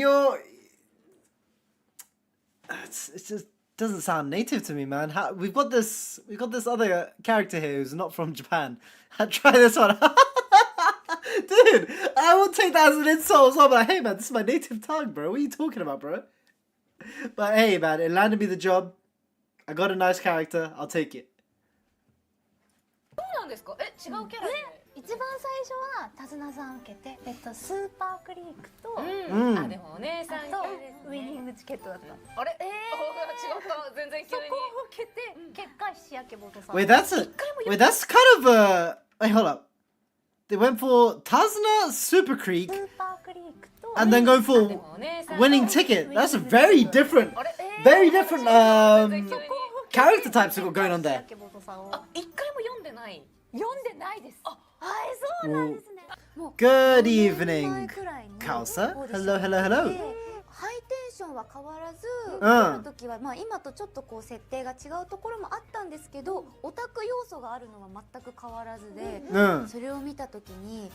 あきっと受かったら体力の大変な子なんだろうって思ったんですけ She's ど not wrong して though. る時めちゃくちゃ楽しくって、でも自分もこうオタク気質なところがあるので、あこれは絶対受かる気がすると思って、オタク気質なところじゃちょっと共通点というか似てるところがある感じで。まこちゃんは何オタクなんですか？私はもう幅広いんですけど、 Okay, okay, okay. 最近やっぱアイドルオタクで、まさにデジタルっぽい。可愛い女の子が大好きで、 I feel like there's a- 好きなんですけど、で自分が I feel like that's a lot of people that can relate here. Just 声優になる前はもう声優アイドルオタクでしたし、 oh, you know, she followed the path, innit? She followed the path. It's like, listen, now I am the オ person. タクだからみのりちゃんもあのお芝居なんだって言われるんですけど、ちょっとずうずうしくそこ否定させていただきたくて、違うんだぞっていう。そうです。オタクっていろんなタイプがいるじゃないですか。 Yes, there is. There are indeed. こうサイン会とか何があっても最善アクティブな感じあるし、うんもう好きっていう気持ちをさ表にどんどん出す感じ。 That's the best way to be, man. もう Just 声にかけて show all your appreciation, and love in the open. Let them こ know. う睨むように推しを結構真剣に迎えられたいるタイプだ。ちょっとそこは否定させていただきたいなと思って。That's one way to get closer, man. Just become one. 一番最初に Ooh. で言ってじゃないもはい I think 追加みたいな感じで the video quality is the one that's gone down, right? It's not my headphones getting peckered, right? Right. その場で原稿いただいて読んで決まったっていう。爆笑 Because there's a bit of feedback as well. があるという。 I like そう how ですね。 I love how many people have gone for Bakshin so far. In this video alone, we've had like 2 or 3. I think in the last one there was a couple as well. Like Bakshin, it was quite the is Bakshin quite a spot that a lot of people are going for? すごい上品な爆心というか。本当ですか。どちらかというと決まるなら桜爆心王かなって私は思ってた。 Mm. 聞いてみたいけどそれはそれで。 Oh, it could be. Oh, right. Oh, yeah. It's because the music had to be cut out. Yes. And they kept the audio. It's one of the features on YouTube where it's like cut the audio out only and keep the dialogue. It's interesting. I've never actually focused or paid attention. So that's how it works. Okay. It's not the worst, but it's not great. で、スタジオオーディショ At ン least you で get to keep the video. サインを読んだの。 Oh, there you go. Yeah, you can see everything coming back. Mm. あ、そう。サ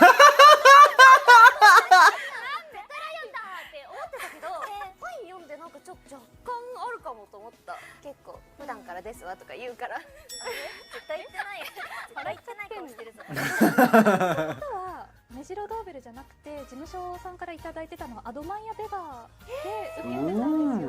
でアドマイヤベガーを受けてて当日スタジオでこちらも受けてみませんかっていうことでいただいたのがメジロドーベルで、そうなんです。初めはもしかしたらアドマイヤベガーの人生もあったのかもという感じでですね。スタジオオーディションなくて、もうテープで出したら、はい大気シャトルですみたいな。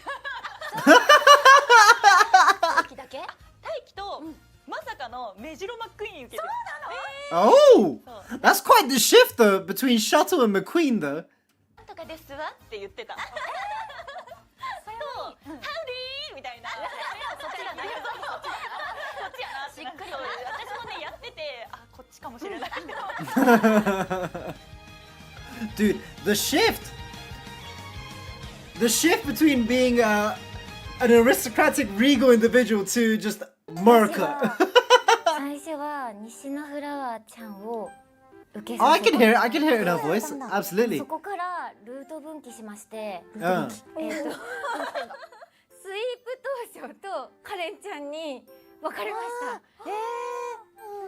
私的にそのこんなに可愛いを冠したカレンちゃんを、私、その当時あまり自信のない可愛いにあまり自信のない笹原さんは、私なんかがみたいな、ちょっと思っちゃったんですよ心のどっかで。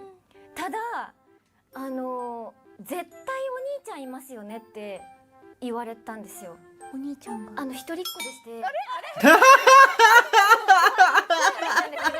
小悪魔妹キャラがもう板につきすぎてるって言われまして生まれてこなかったそんなことはなかったんですけど、なんか西のフラワーにはないやっぱこう小悪魔妹成分が強かったみたいで、やっぱカレンちゃんだよねみたいな感じのお話だったらしくて、私には全然そのつもりはなかったんですけど、こう溢れ出てたよということでいただきまして嬉しかったですね。 There we go. I like how you can hear how the director and everyone, the producer, everyone else is like, they already have a vision of who they want.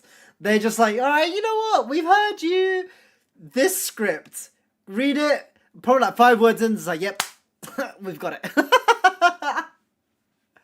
さすがですね。でもぴったりだもんね。 Like, rarely have we heard like someone goes for it and just gets it. Like, they didn't have anyone else in mind. They had one person, eagle-eyed, and they got it.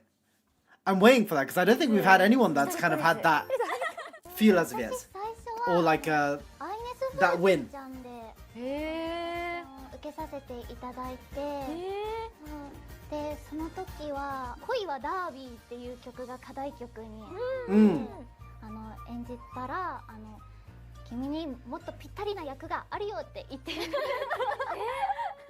ィション実は5キャラ受けさせていただいて、なんか名前出していいそうなのでお聞きしても大丈夫ですか？雪の美人、アドマイヤベガ、カフェ、CB、Oh, ベルだったはずです。 oh, quite a list there. めちゃくちゃ受けてますね。 Yeah, quite a list. だったんですね。あ、すごい話を聞いてしまった。でもなんかこれ絶対取ったみたいなもうなくって、よかったな、あれみたいな感じだったんですけど、結構今になって考えると共通点が綾部さんと多くて、あ、こんなところに出たんだみたいなのを今思って運命をこうより感じてるところにもうすでに「ウマ娘」がすごい話題になってる時だったので、まあ意識せずにはいられないままオーディションに行ったんですけど、でもナイタトップロードちゃんのこう内に秘める情熱みたいなのが、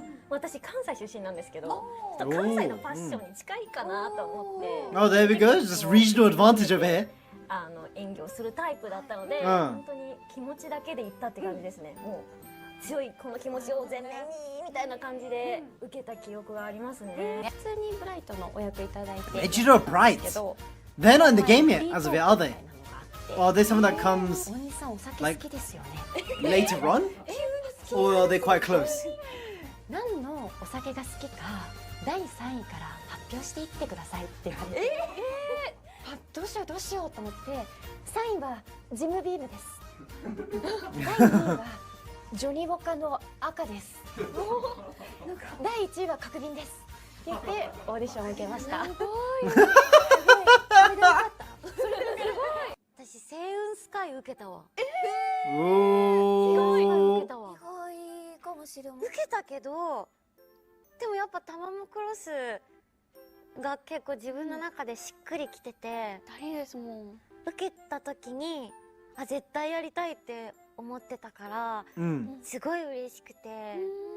ゲームがもう出る前にオーディションは受けてました。Oh wow! そうなんです。前から決まってて。Oh damn! So she clutched it. だからもうアルダンが実装されるっていうのを私はオーディションに受かって知っていたので、もうゲームをリリースされた当日から始めてずっとジュエル。Respect. I like how she already. So that's someone who knew who they wanted, got the role. I was like, I'm just gonna save my carrots until I come across my own character, and then we are splashing. Muteki. クラチオの王さんで受けてました。 Oh. そうなんです。それでスタジオまで行ったんですけど、スタッフさんに I feel like for Sakura Chiyono, I feel like they got the right person, man. The amount of memes I see of Sakura Chiyono is something else, but that's also how well they animate her. ちょっとそのままの声の感じでこっちのキャラやってみてもらえますかって言われたのが今の八重野無敵ちゃんだったんで。もちろん八重野ちゃんの受けてて、千代野も受けてて、4キャラぐらい受けさせてもらってて、で千代野でスタジオオーディションまで行って、もちろんそこから歌も歌ってセリフも読んでなりましたけど、実は私千代野の前に何年前？4、5年前くらいにオーディション受けてて、その時誰？星雲スカイちゃん、マンハッタンカフェを受けて、その時はサイレントスターっていう鈴鹿ちゃんのソロ曲が課題曲で歌ったなっていうのを思い出して、すごい感慨深い。 God bounce back. 4年経ってこうやって千代の王としてここにいられるのがもうめちゃくちゃ嬉しいです。私は成田トップロードと八重野無敵をそうですよ受けさせていただいて、で最後に受けたのが桜ローレルで、桜ローレルに決まりました。Oh, I kind of like her design. She looks kind of cute, actually. Look at the design. I like the eyes. The eyes are the color makes them quite piercing.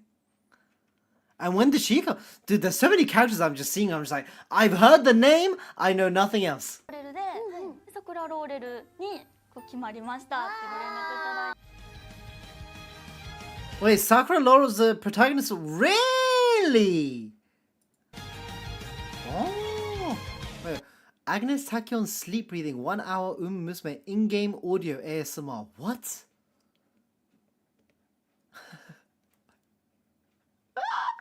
You know, just for science, I need to see the view count.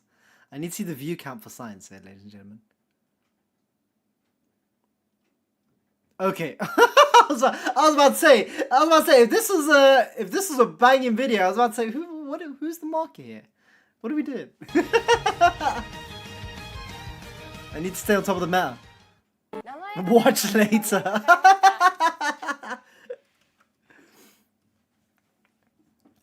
We don't talk about the Bakushin and Chiyono incident. I don't know what that is.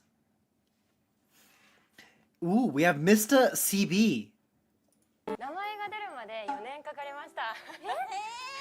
It took 4 years from the way we were. See, that is also something that I really want to know, is like how long they've been waiting for them to actually have their character come into play. Is because I'm sure all the auditions would happen when the game initially started, because they're like, alright, this is the host of characters that we're going to have.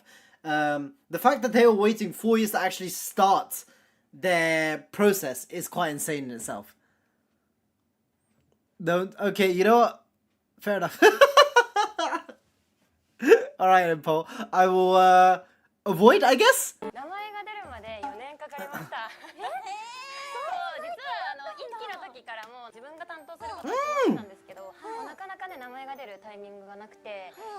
じで今過ごしています。ちなみに私は2キャラ受けたんですよ。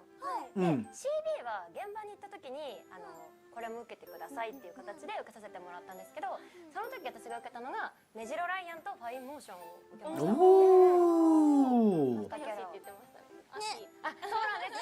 だからなんかあふみさんと会うとなんかちょっとやってみてよって言われるんですけど、やだやだ。がいる前でやるわけないやだ。It's also because you've got the voice in mind as well now. テープオーディション。1回目のオーディションで。そうなんだ。Oh wait, hold on, wait. に関してはテープオーディション。おお。で、そうなんだ。ご縁があって演じさせていただくことになったんですけど、いやそうなんです。Respect. They knew who they wanted and they got it. That's the second one now so far from these set of videos that we've seen who went for it and got it. 数年前、すごく前に別役で一度。Actually, no, never mind. Never mind. Only the one. 歌のオーディションもやらせていただいて、多分まあその時にその資料があったのかな。あの時藤原さん歌ってたなみたいな。歌える人だなみたいな。歌チェックは大丈夫、こいつは大丈夫みたいな。なるかな。そう思ってくださって。Oh, she's not going to mention who she auditioned for. その時に歌ったのが恋はダービーなんです。おお。恋はダービーってマチコさんの可愛らしいけど力強い感じのやつがもう当時の私にはもうめちゃめちゃハードルが高くて難易度高くてすごいウマ娘の楽曲すげえ感じで They are very その時に歌ってで like this in between of like idol and like power. Koiwa Derby is Tails' character song. You do hear the variance that you need for both those things, don't you? Like the high level of intensity that comes with those songs, but there's still this high level of cuteness attached to it as well. でまたエースのオーディションをいただいてご縁がありましたって感じで、いや本当に巡り合わせですね。私はそうですね、ビルシーナ。Versina? Who is this? This has to be one of the newer characters, right? Versina. はそのオーディションいただく前に、その本当テレビアニメの一期の Damn! 前に実はキングヘイロー役をそうなんです受けさせていただいてて、でその時はねご縁がなかったんですけど、もうほんと数年越しにビルシーナのオーディションいただいて、もうまずはもう顔が美人だからなんて美人だってそう思ったのが第一印象で、そのビルシーナの実際のその背景を知りたいなと思ってモチーフとなってる実際のお馬様のねビルシーナを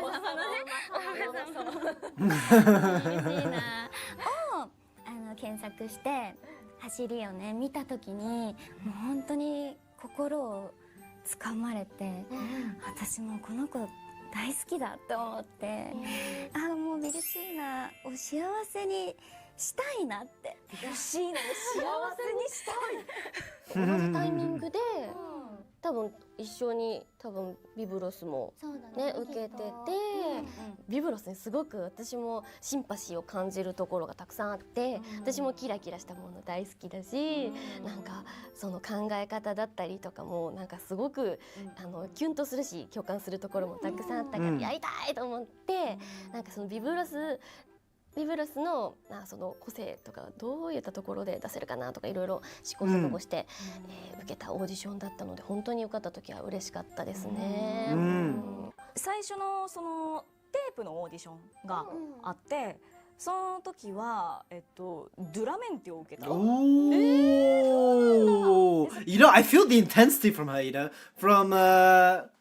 from Yuko, the voice actor. I'm feeling the, like, even when she was like listening to both of their stories, I could feel like the intensity. So Duramente, I could definitely see that strong, powerful kind of character being VA'd by her. But Cheval Grand, Cheval also, yeah, I get the same aura that you would as well. This very like pristine and very like domineering kind of individual. でドゥラメンテでスタジオまで行った。 That kind of voice. でスタジオでドゥラメンテをやってみて、ちょっとサウンズ・オブ・アースやってもらっていいですかって言われて、アースさんやんのって思って、はいってやるじゃないですか。一回しアースさんやってあ違うって言われてあ違ったんだへえって思ってで最後に渡されたのがシュバルグランだった。そうなんだ。でその時点で私シュバルグランが今回オーディションキャラにいるっていうのを知らなくって資料を見てなかったんですよ。でそこで初めてシュバルのセリフを見て Oh, they're all siblings. Ah. その場でねドキドキするよそれは。そうなんでまあ初めて見られるだろうし他のキャストさんのオーディション先にやるのでその間に一番最後に回すからもう自由に読んでてくださいって言われてもうその時間がすごい緊張してなんかやるのこのしかもあんまりやったことないタイプのこの引っ込み思案のキャラをって思ってだからすごいめちゃめちゃ声も震えてたと思うの。スタジオオーディションなのにめちゃめちゃ時間かけて撮ってもらってしたらその結果シュバルにさせていただいたっていう。私はその先ほどもおっしゃってた通りアニメの See, the season. I feel like the season 1 characters were probably like the hardest to get because I feel like so many auditions that we're hearing about now of characters that are being played now. Like we've heard Vivalos, we've heard Cheval Grand. So many of them would have gone for those season 1 characters as well. So anyone that actually did or is now a voice acting one of the season 1 characters, man, it would have been tough. So respect. 追加するっていうキャラクターで、でその時 Welcome back, welcome back. 私オーディション受けた時はキングヘイロー一人だったんですよ。そのキングヘイローだけのそのオーディションで、ボーカル歌の審査もありました。Damn. 何の歌だった？それが未だに私もちょっと把握してなくて全然ね知らないバラード曲だったんですけど、ちょっと爽やかな感じの曲を歌わせていただいてて、いや本当にでも緊張しましたねあの時は。ですよね。キングヘイローがほとんど声優の活動を始めてから2番目ぐらいに受かったキャラクターなんですよ、オーディションで。なんですごくねあの時は本当にWow. になってました。押しつぶされそうになってて。目になりたかったから、やったーなれるやったーって思って初めてのジャングルポケットの収録に行ったらキャラクターについていろいろ説明を受けると思うんですけど、その時にまあジャングルポケットはこれから劇場版の主役もありますしなんでちょっと言うんだろう。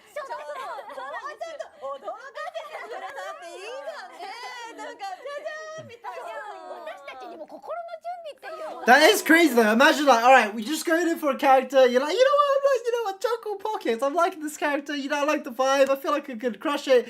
You are actually going to be leading the next movie that we have in mind. So, yeah, no pressure. Off you go. それ聞いてどうしたの？収録前だったので。Wait, you should watch the Umamusume playing. They stream on the PakaTube, don't they? I've recently been watching. If you're into Genshin at all, because this has been my gacha of choice. Sandrone is one of the characters in the latest, I guess, arc, if you want to say. Their voice actor playing through Genshin for the first time, and it's just amazing. It's just so much fun. So I could imagine watching voice actors play different games would be an absolute delight. Was the Pokke one of her first roles? Pokke? What's Pokke? Unless this is me being silly, what is Pokke? 今なんてみたいな風に聞き返してしまったら Unless we're referring to Jungle Pocket. 映画が決まってて主役ですって言われたんですけど、その時に最初の初めての収録が待ち構えてたので忘れてこっちに集中しようと思って忘れて臨んだんですけど、帰り道にしみじみと劇場版の主役か。Gotcha. Right, Pokke, Jungle Pocket.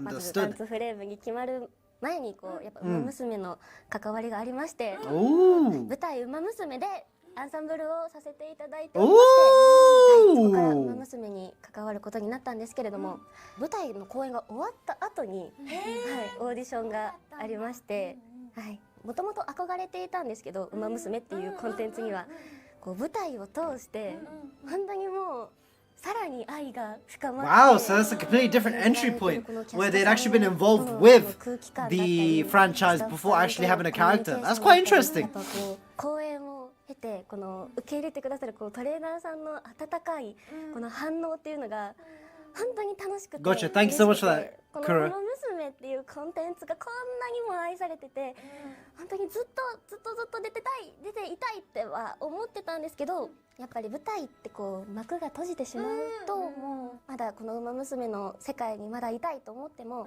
終わってしまったらもうなかなか集まることも難しかったので、この後に来たダンスフレームのこのオーディションは私がまたこうウマ娘の世界にまた戻れるというか何でしょうまた入れる早くまたウマ娘になりたいっていう気持ちが強かったので本当に絶対取ってやるんだ That's the kind of passion that, yeah, absolutely. You feel it. You feel the passion. Oh, 聞 bless. いた時はどんな反応だっためちゃめちゃ嬉しかったです本当にもうやっぱ憧れが強かったですしもう私ウマ娘になれるんだこれからもウマ娘として入れるんだと思うと本当にもう涙が止まらなかったです、嬉しかった Aww. Aww. You know, that's the kind of passion that you want to see, like, coming from your voice actors, isn't it? Alright, what are we... We're on to a song now by the looks of it. Oh, this is the Carrot Man.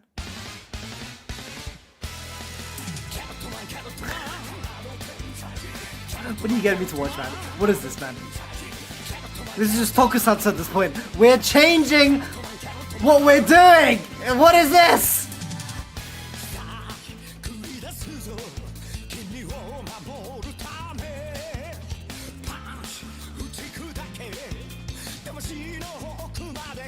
What are we doing, man?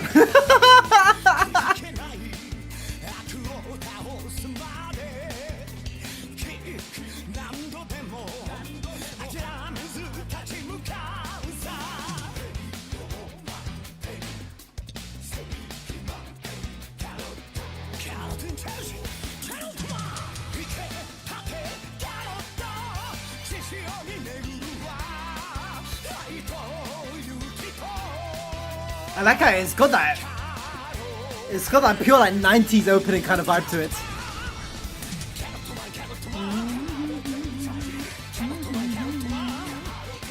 Or even like before like 80s, 90s.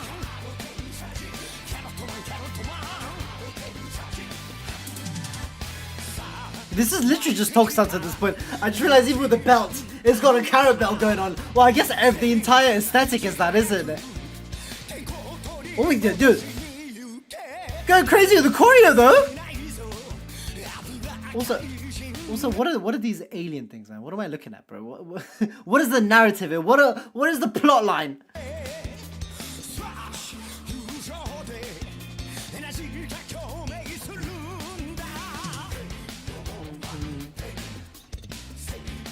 Oh, this is the Dragon Ball! Really?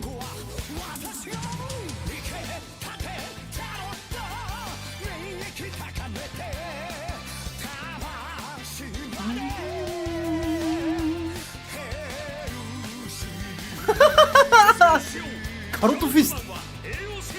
Hey, hey!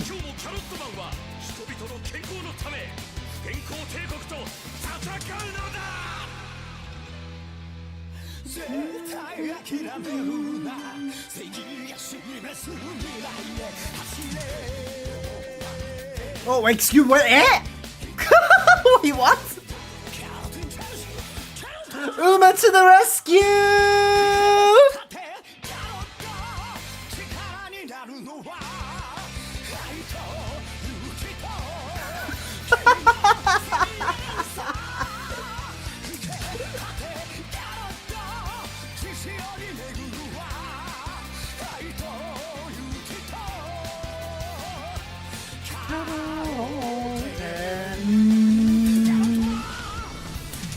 Oh, that's the VA herself!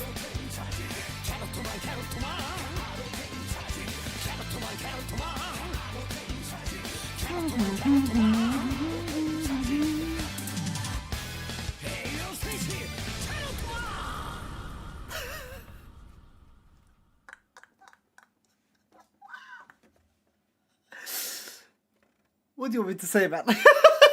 I've got nothing to say, realistically. Like,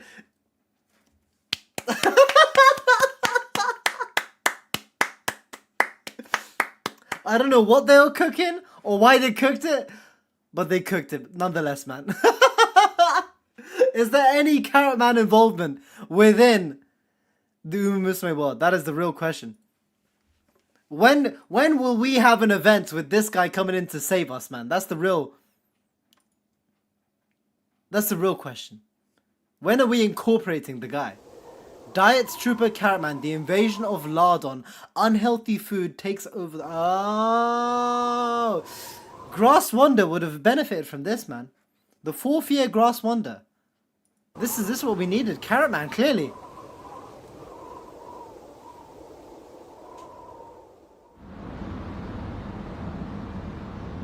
Alright.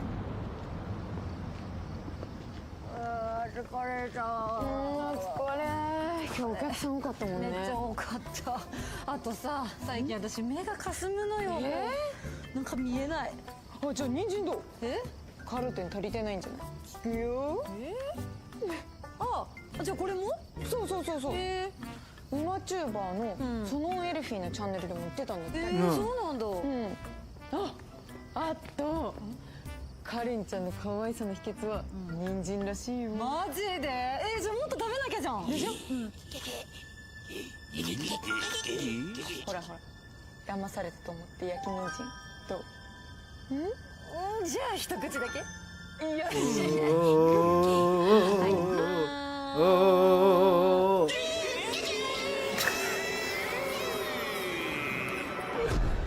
What are we watching, man? What are we watching, man? What are we watching? 何これ？何これ？ちょっと待って、私なんだ。何？だってこれさっき人参だったよね。人参だった。私のオレンジ色だったよね。オレンジ色だった。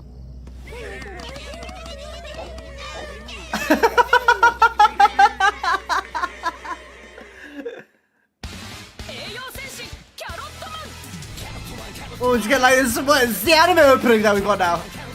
What are we doing?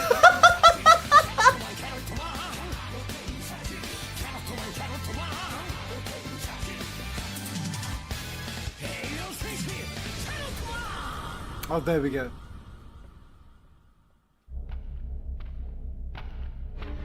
Oh, so we're getting the full content. I realized this is like a full anime episode. We're watching an anime episode now.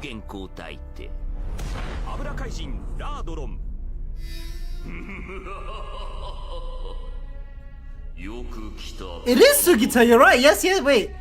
Yeah, yeah. 例の計画はしぶよく進んでおるか。はあ。町にはびこる人参料理を片っ端から不健康な食べ物に変えてやっております。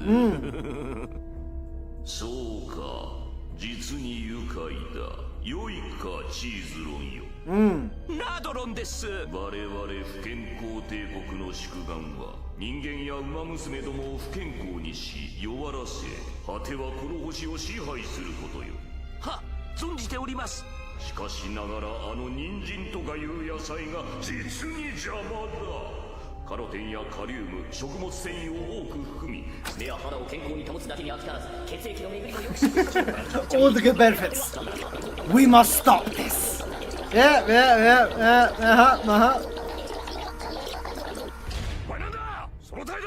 No. It took it that long. 全く今しい。バターロンよ、速やかに計画を次の段階に移行せよ。だからもナドロンです。Why have we got like an episode of Konosuba at this point? This is like very. It's just like some Konosuba energy going on in here.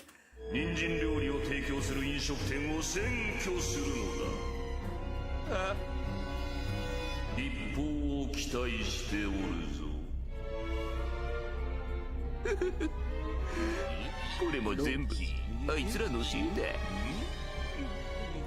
I really wouldn't be surprised if Sugita's in one of these, bro. These are some prime time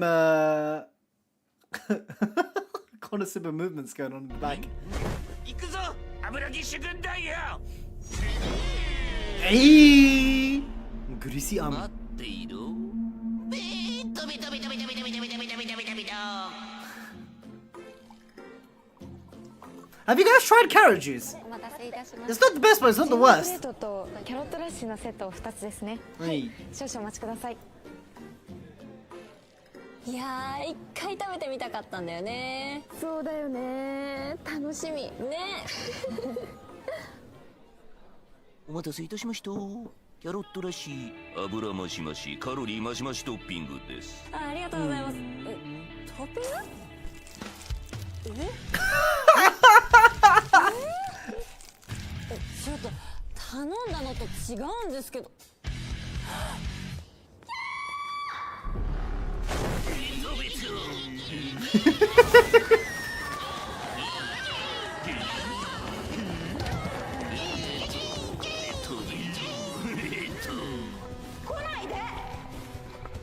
まずはお前からベト。このラードロンが世界中の人間とウマ娘を不健康にしてやるベト。Who greenlit this? Who greenlit this, bro? Who greenlit this, man?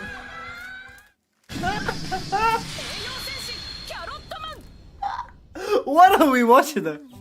What is going on? It's the fact that there's so many like high-profile individuals like involved in this as well. パワーたっぷりに育ったな、キャロットイチゴ。かわいいやつめ。 Oh, his senses are tingling. 説明しよう。キャロットマンの頭の葉っぱ。 It's like Sanji. It's like Sanji hears a woman in need.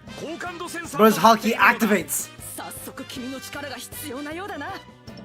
カロテンシャー。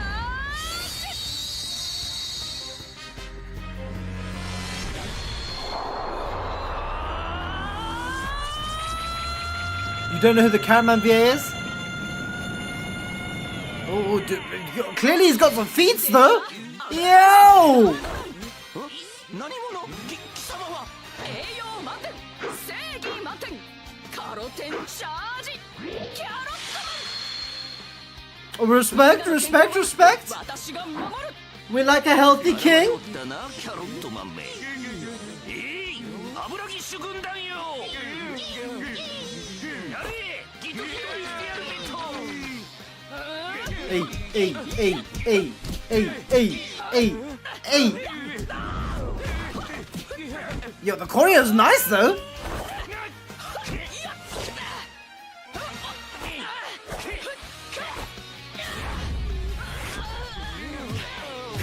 I like how she's still just there on the floor. She's just spectating now. She's part of the fight. No! Bro, it's some combos. They're all hitting their combos. Oh! Oh, Kagebushi no Jutsu.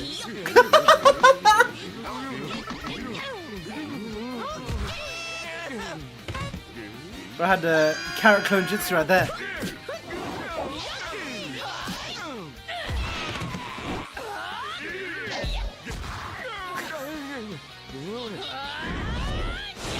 Oh! Oh, let's go!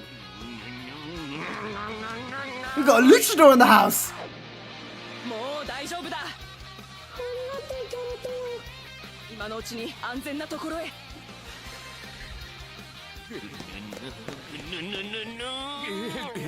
邪魔だ、どけ。なかなかやるではないか、キャロットマン。このラードロンが直々に始末してくれるベト。勝負だ。 Hey. Listen, it's a layer of protection. Oh. Oh.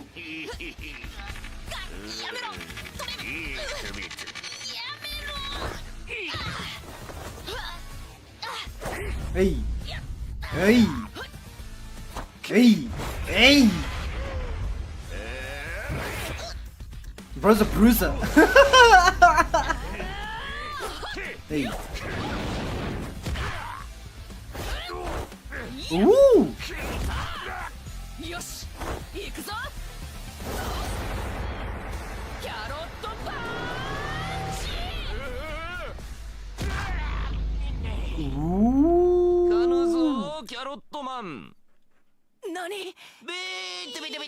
Bro just repels. Bro, I don't know what they're doing. Oh, we've got a bit of a stomachache, I'm hearing. Oh. 動きすぎてカロリー不足になってしまう。Bro needs some food. になってしまう。ここは一時撤退ベッド。引くぞ、油ぎっしゅ軍団よ。待て、ラードロン。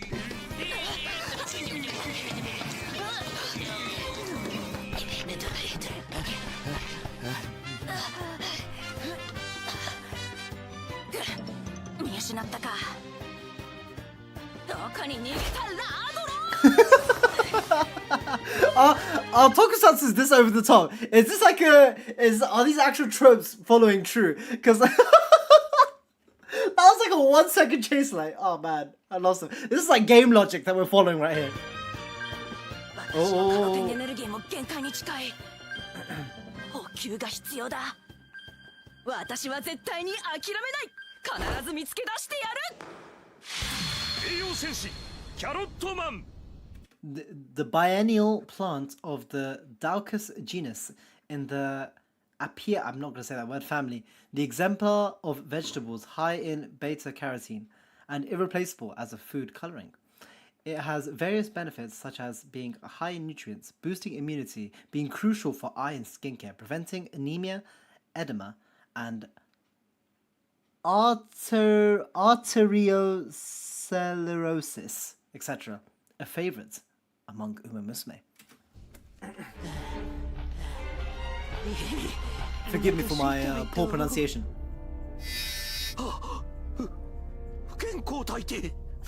どうした？作戦はまだ終わっておらぬではないか、ネイルさん。ラードロンでございます。殺しかあってね。キャロットマンが現れたそうだが、奴を倒すことなく作戦途中でおめおめと帰ってくるとは不甲斐ない。申し訳ございません。思いのほか奴がしぶとく一度体勢を立て直そうと。まあしかし仕方あるまい。 Okay, you know what? He's nicer than I expected. 健康帝国の宿敵。そう簡単には倒せぬだろう。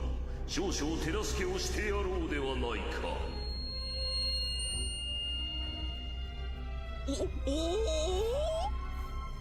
Oh, I'm not liking the topping. The topping can go, but the chips I absolutely have.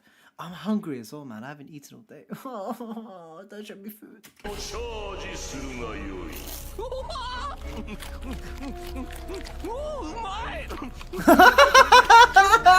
The amazing.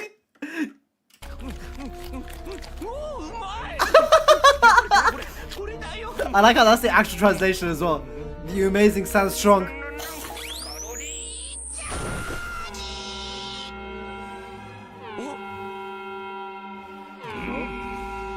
Oh. Oh. Oh. Oh, what's the blessing hold?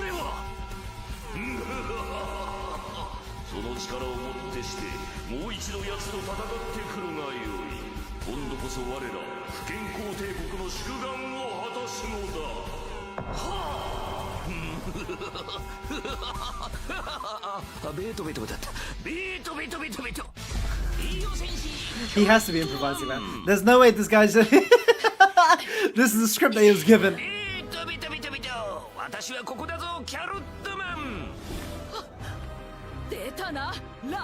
Oh, bro's got a gun! Where's the Mayo gun?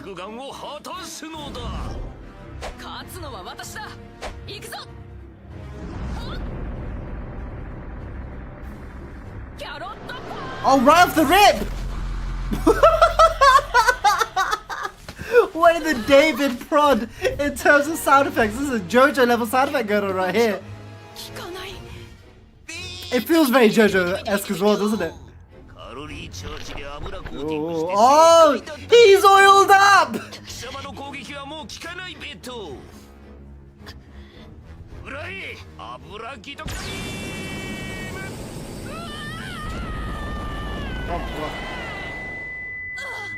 Oh my lord. No!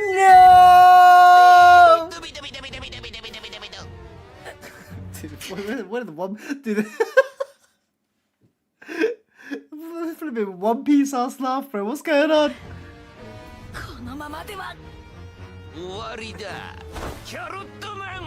No. Oh, there we go! Biko! I can imagine she had a blast delivered the kick as well. I honestly wouldn't even be surprised if Sugita's under here, man. I thought he would have been one of the sidekicks, but it's probably just be him in there.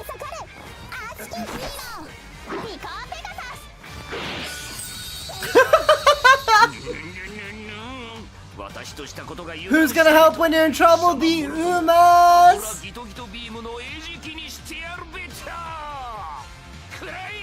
Oh. Dual wielding carrots. Oh, that was like PX1 shooting right there.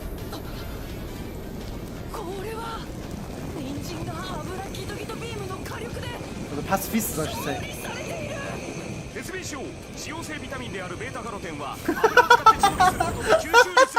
With the power of science.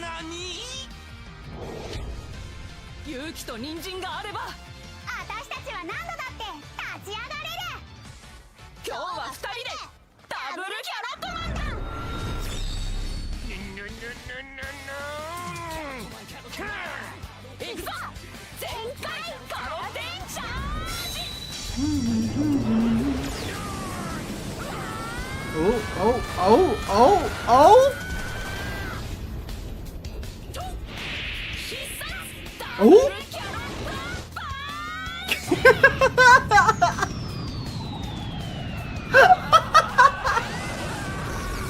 Oh, that was kind of slick though. Hold up. Yo!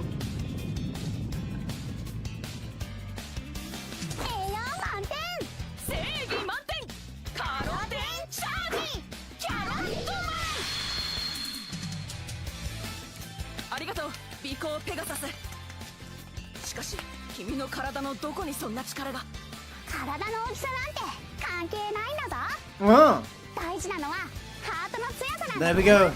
The power of heart and friendship. A valiant fight. Yes, Vicky. Off she runs.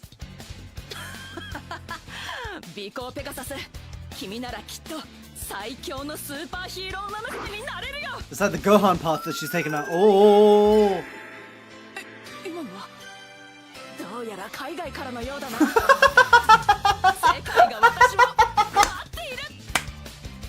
Yo, Carrot Man is worldwide!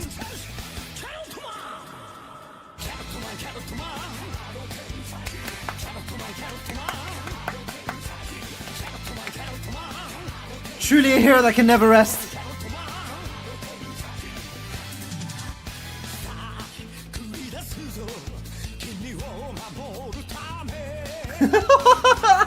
Ladron.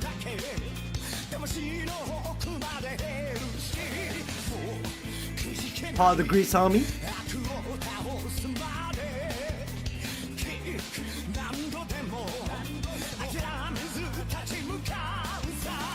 If you recall correctly, this is originally a 15-second unhealthy emperor. Commercial spot for Biko, but things are out of hand. Ah!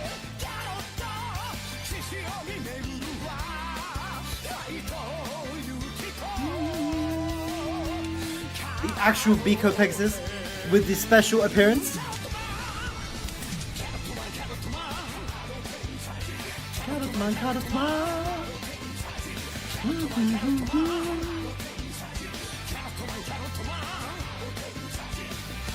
Dude, I'm just gonna be walking around just humming Carrot Man to myself at this point.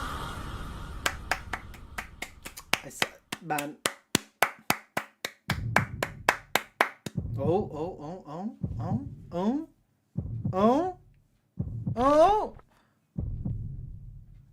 After all that.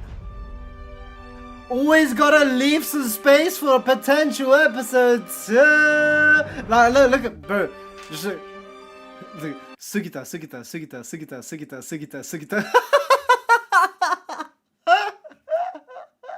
Bro, I was like, you know what? Time to voice just everything.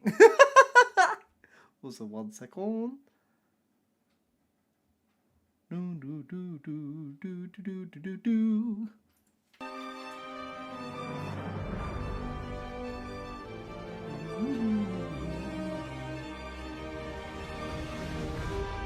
Sugi bro, but these are the type of roles that he loves the most, you know. The way he could just be himself. Like, I'm pretty sure that half of it, they're just like, just do what naturally comes to you, bro.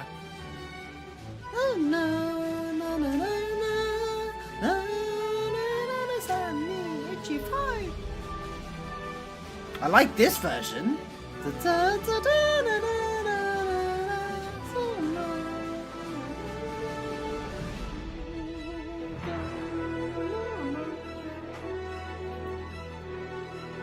Kino.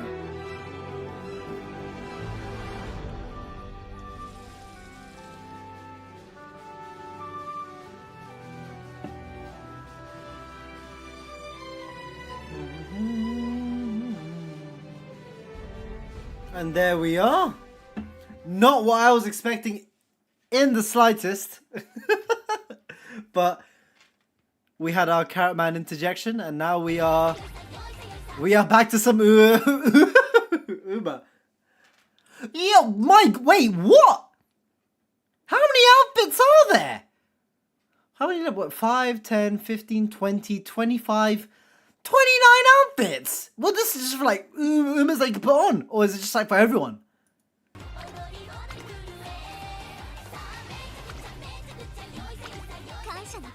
Oh, Trace and Ondo. Dude, Trace and Ondo. What a banger song. I still can't get that one performance of Trace and Ondo out of my head. The live version of it. I wish we could watch some of the concerts on stream as well. Dude, the bits and bobs I've seen in the concerts seem so fun.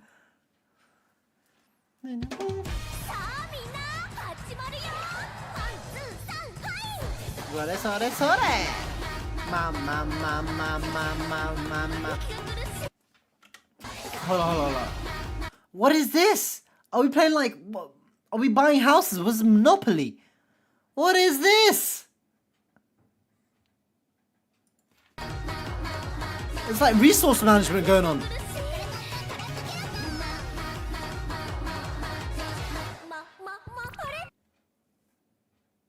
What the hell is this? U7's... Bro, what am I looking at, dude? UC7, UD8, UE8. It's just getting a bit excessive now, isn't it? Like, what is this? 75 skill points!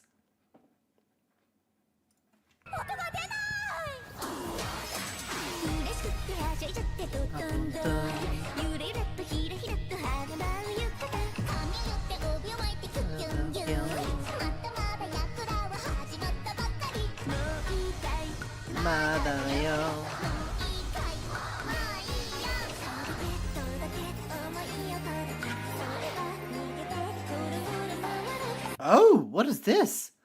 Oh, you can have like different photos.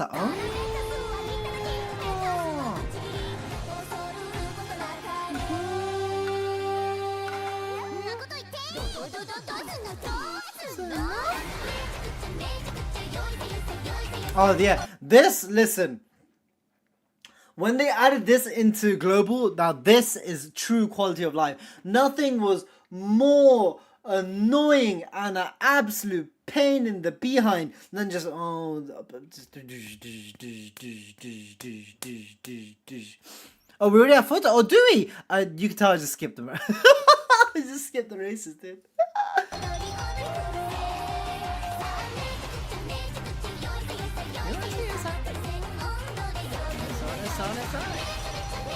Also, this being added as well. Great, yes. What was this? Dude, don't show me. I'm not gonna lie, guys. I might need to go soon. I'm really hungry, and them showing me food is not helping.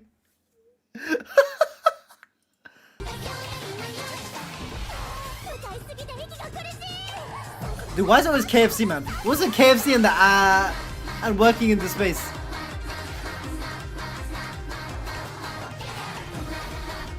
Three, four.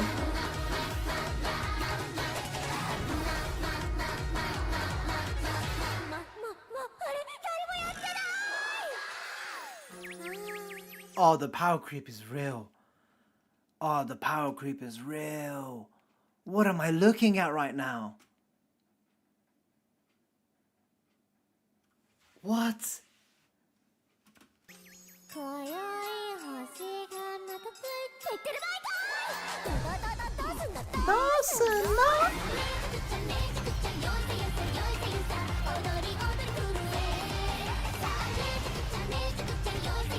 What?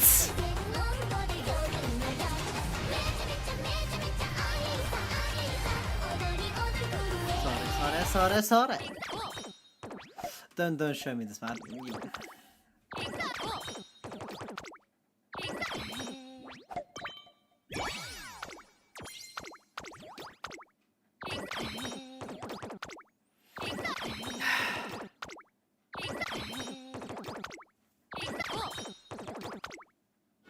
Dude, the fact that we have that's like my biggest thing. That was my biggest thing. I hated having to click those things the entire time. This meme is old. It is old, but it was still very true. It is still very true. Like having to experience that in the first place was like, why am I doing this? That should have been a quality of life from the get-go. Grass Wonder, 3-year-old, 1997. This is a debut race. Debut race. Let's go. This is the IRL race section. I'm not gonna lie, guys. I'm actually not joking. I am really hungry right now. I might actually go at 8 o'clock. I'm so sorry. I need to cook food as well. I didn't realize how late it was.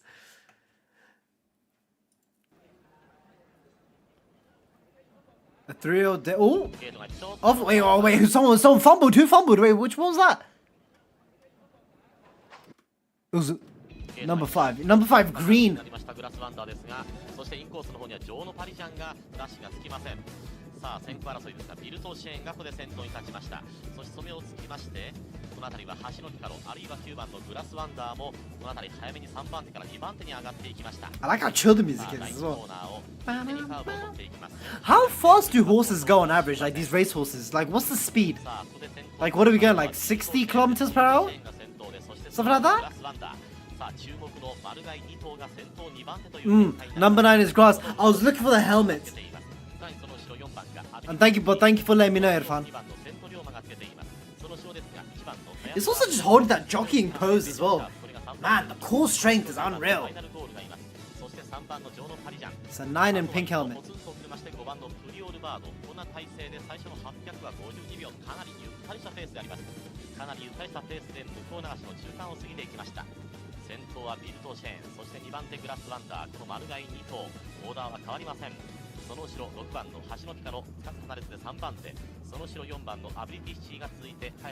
Are there any other notable horses in this race, or is it just Grass Wonder?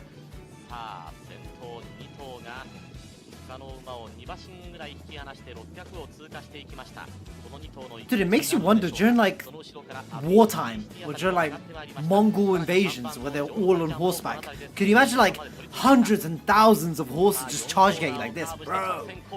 完全にどうでしょうこの2頭の一騎打ちになるんでしょうかマルガイ2頭ビルトシェーンそしてグラスワンダーいざ我が道はさあ選手が入った1コースビルトシェーンエダセルを残り200を切ってしかしここで先頭はグラスワンダー的場仁グラスワンダーここで Dude, it's crazy how they just take a commanding lead and they just know to do that. Of course the jockey's leading, but such a comfortable win. Never any doubt. 勝ったのはシルバーホーク3区グラスワンダー勝ちタイム1分52秒4です Wait, there's a Mejiro. Wait, hold on. There's a Mejiro there. Hold up, who's the Mejiro there? Mejiro Sharp. Mejiro Sharp? No. Eh? Yeah, Mejiro Sharp. Do we know Mejiro Sharp?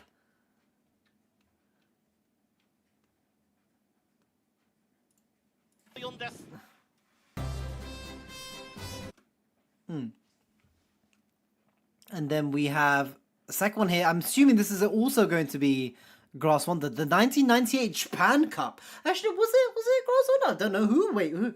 What? Dude, this is my memory once again. I know we had something about 1998 Japan Cup here.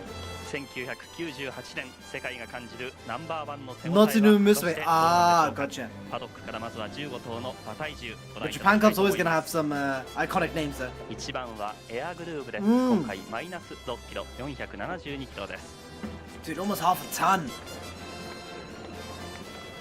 7番 Ooh, Stay Gold was here as well. 426 Ah, yes. その後ろにスペシャルウィークですマイナス6キロは470キロ11番ですエルコンドプラス2キロは472キロさあ今スタート Oh, wait, I've completely forgot the numbers. Wait, let me go back over. Air Groove 1, Stay Gold 7, Spare 9, and Kondo Pasa 11番で 11. すエルコンドルパサープラス2キロは472キロさあ今スターターが壇上に上がりましてそのスタート台が上昇していきます第18回ジャパンカップのファンファーレです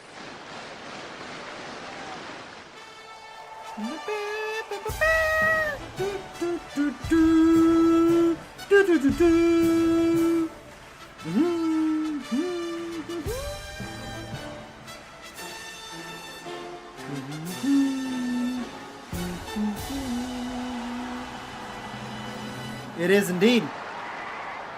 さあその吉田さん、ペースですがおそらくサイレントハンターではなかろうかというね、そうですね話が出ていますが、外国馬の出方が非常に微妙なんですけれども、普通に考えればサイレントハンターが少し早めのペースで逃げるというのが、大方の予想なんですけれどもね。その外にウンガロあるいはルソー、こういった先行馬もいますけれども、このペースですね。サイレントハンター陣営は 1000m59 秒ぐらい、59秒台でいければみたいなことは言ってましたが、もともとがね、スローに落として逃げるタイプではありませんので、やっぱり前半平均より早めのラップ踏むと思いますね。それをちょっと引き離しにかかるんでね、多分ね、どっから動くかでしょうね。そうですね。そしてスペシャルウィーク岡部がそのペースの中どこに位置してどこから仕掛けるか。さあまもなくゲートのインが終わりますが、佐野さんどうでしょうか。はい、今偶数番入ってますけれども、奇数番の中ではエルコンドルバサーが少しこう気合をつけて小走りにかなり走らせてから入れました。さあこれで時をエクセレントも入りました。あとルソーがちょっとまだですね。はい、ルソーとウンガロです。ウンガロいますか。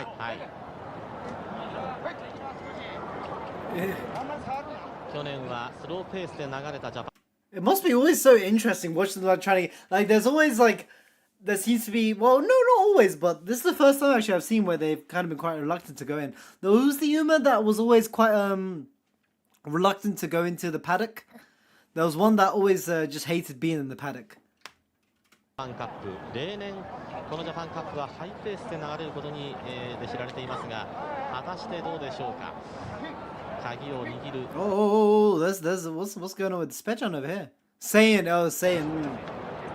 その一頭ルソーがちょっとゲートを嫌っています。少し入るの嫌がってますね。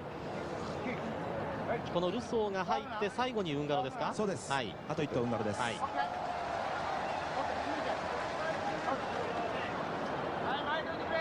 さあそして今度はウンガロがちょっと入りませんね。あ、これは大丈夫そうです。さあウンガロが入ってゲートイン完了。第18回ジャパン。Off they go! ちょっと外でサイレントハンターが出負けしましたが、さあどうか。ここから前まで行くかな。1コーナーまでの先行争い。サイレントハンターがあまり手がよくありませんでした。Look how recognizable El Condor is. そしてインコースエルコンドルパサーも前の方に行きました。1コーナーから2コーナーに向かっていきますが、さあスペシャルウィークは比較的前です。スペシャルウィークは5番手から6番手あたり、先行集団の後ろにつけています。この黄色い帽子、ゼッケン番号9番スペシャルウィーク、4番手から5番手の位置、そのインコースにエアグルーヴという状況です。さあ2コーナーのカーブを回ってまいります。先頭から見てまいりましょう。先頭に立ちましたのはやはりサイレントハンター。 Silent Hunter, what a cool name as well. ウンガルがつけています。ドイツの馬です。そして11番エルコンドルパサー、そしてそこからはステイゴールド、そしてスペシャ Oh ル no, that isn't El Condor. Who's number 10? Number 10 has the El Condor, like kind of face mask. 平均ペースであります。そしてその後ろでありますが El Condor's 11. ボイルスかインコース2番のシルクジャスティス、そしてマックス・ジーン10番のトキオエク Tokyo Excellent. Ah. 6番のチーフ・ベアハート、やはり追い込みにかけています。チーフ・ベアハートはやはり追い込みにかけている。 Oh, look at the gap at the top as well. 最後方から優勢国なんか、さあ先頭からしんがりまでご覧のように長くなってまいりました。13番の Damn, Silent Hunter, dude. ウンガルがついてエルゴンドルパサー、折り合いがついている。さあ距離はどうか。7番のステイゴールド、そしてスペシャルウィークとエアグルーヴ、飛びをついて8番のカイタノ、早めに上がってきた。カイタノも早めに上がってまいりました。3、4コーナー中間、大木の向こうを越えている。まだサイレントハンターのリードは5馬身ほどある。その後ろ14番のウンガルがつけています。 But then this is where it's gonna go crazy though. Man, if Silent Hunter could have kept the lead, that would have been insane.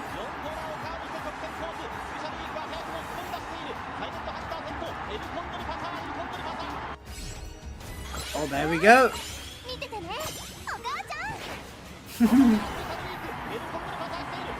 Oh, he just lost steam. I was actually rooting for Silent Hunter. Silent Hunter's popping up, but then everyone else is coming in full force now.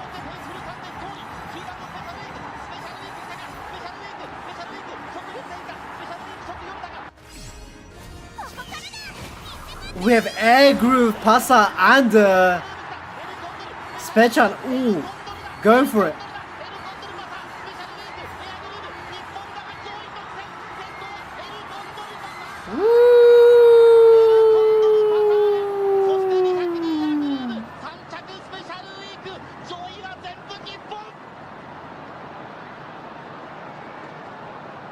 Very nice.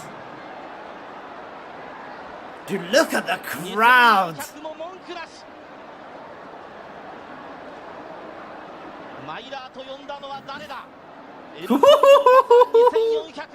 I like how there's some pride. There's some national pride coming out there of the commentator.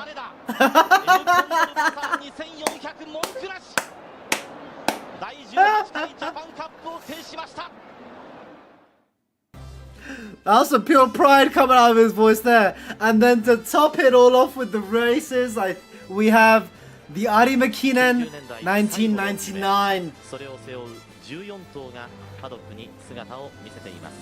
第44回有馬記念のパドック、出走各馬の馬体重の増減からお伝えしてまいりましょう。去年の覇者怪物グラスワンダー、毎日を Oh, dude, Grass Wonder was already putting on the pounds. 512. 2ヶ月ぶりですが512キロと12キロ体重が増えてきました。さあ去年に続きこのグランプリのスターターを務めます木村さんが今スタート台につきました。1999年そして1900年代を締めくくります。最後の大一番第44回 I always forget, like I always seeing the crowds is always so bewildering to me, just seeing how many people actively watch. Oh, CC's, yes. Sorry. We'll go back to the start. I was too locked in. 90年代最後の夢、それを背負う14頭が Oh, there are no CC's. Okay, there are no CC's. 第44 There are no CC's. 年のパドック、出走各馬の馬体重の増減からお伝えしてまいりましょう。去年の覇者怪物グラスワンダー、毎日王冠以来2ヶ月ぶりですが512キロと12キロ体重が増えてきました。さあ最後の大一番、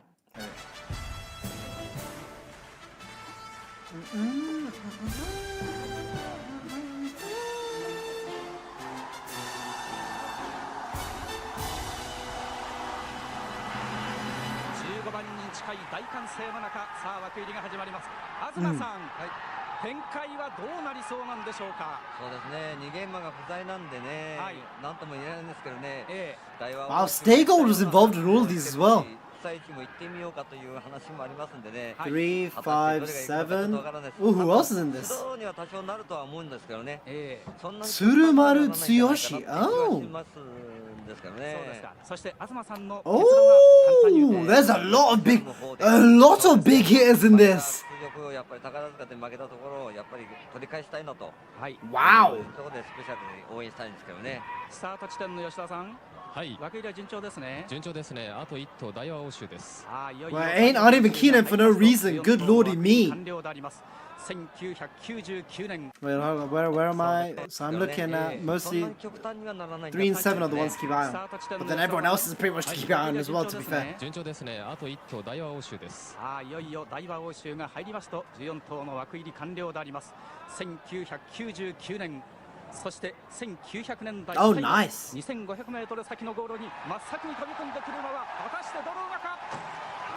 第44回有馬記念スタートを切りました。さすがに優秀、大きな出遅れありません。 Oh, this is like some fairy tale music going on here. that opening was so fairy tale. Good lord. 強引に来ました。強引に鈴鹿先頭、そして同じピンクの星大和欧州が2番手につけました。その後方からサイチアで Ooh, right to the back. 両党ですが、ブラスワンダーは後方から3頭目から4頭目、そしてスペシャルウィークは最後方から竹スペシャルは最後方でこれから最初のホームストレッチにかかってきます。竹豊は最後方、その 2,3 頭前にブラスワンダーがいます。さあ正面スタンド前、ピンクの帽子が先頭2番手、わずかに外の方大和欧州か、そして内の方大井鈴鹿、この8枠の4頭がコースを作ります。そして成田 It's surprising how both Grass Wonder and Spectrum are quite far back at the start.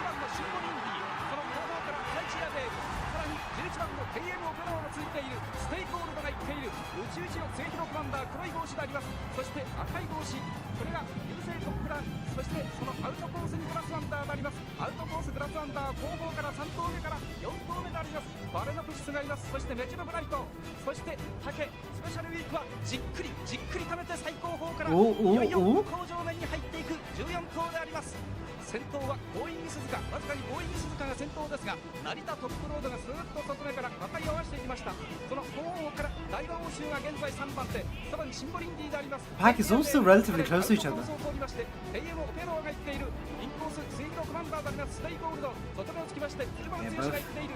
Both Spit and Grass Wonder are still towards the back, but yep, you can see them shifting. You see them shifting to the side of it. They're gonna start going for it, dude. Oh, they're going for it with the distance that they have from the front. My lord.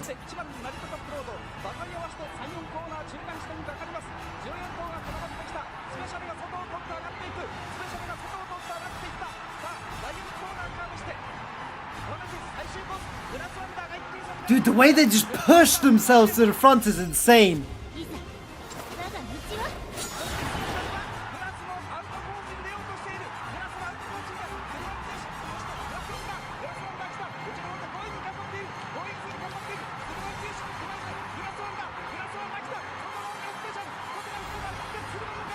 Look at all of them pushing for it, dude!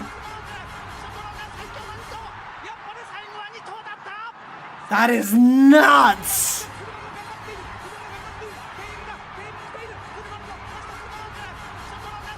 There genuinely could have been 5 of them that could have crossed relatively at a similar time.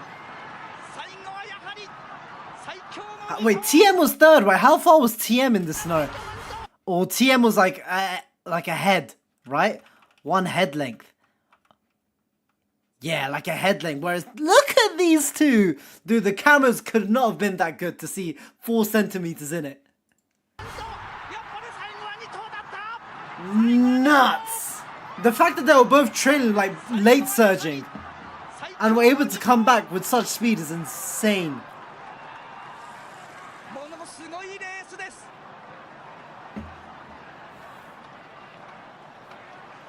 1900年代最後のビッグレースを飾りにふさわしいものすごいレースを見せました。Golly. Oh. Yeah. I wasn't expecting this to go. I need to watch 2008 or show to see the autumn 2 centimeters. Oh, there's been Scarlet versus Vodka. It was mentioned. It was mentioned in the last stream. And I think we even saw it in the last stream when they were talking about the rivalry. But rest in peace, man. I never, dude. This stream, if anything, has taught me how great Grass Wonder was, and just how they cemented their legacy. Bless them. Umayuru initial derby. I can already tell by the first second that we saw we're going on to initial D vibe right here. So let's go. Oh, absolutely, Irfan.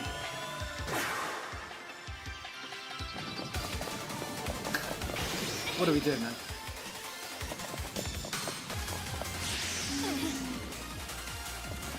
Happy Meek?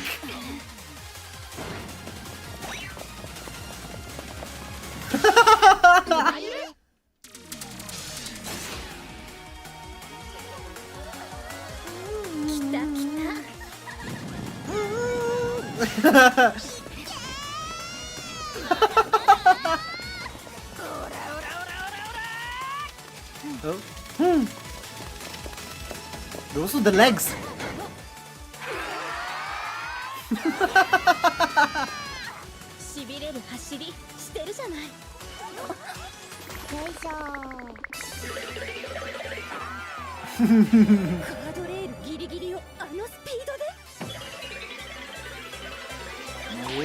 Oh.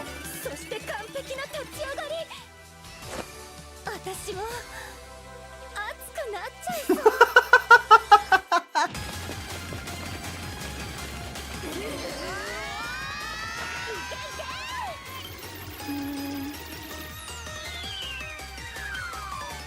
Happy me, yep.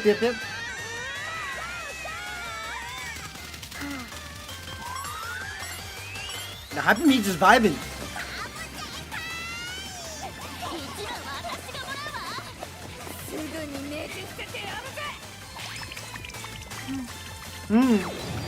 Oh? Oh? まさか一陣の風。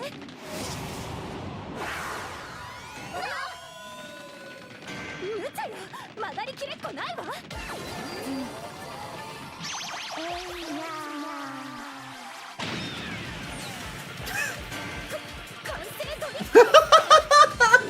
We're hitting all the. You're taking all the boxes. Kansei Drift?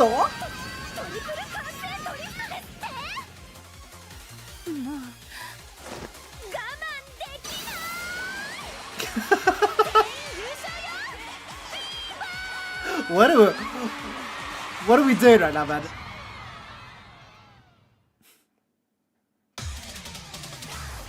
I guess that's it. Seems like Happy Meek with the dub by the looks of it. Hey. Truly Umadurito. Umayuru is just the typical 4 minute kind of content that we love to watch, I should say. These outfits. Oh, what is this? Oh, is this a... Wait, they play an Uma song at an event?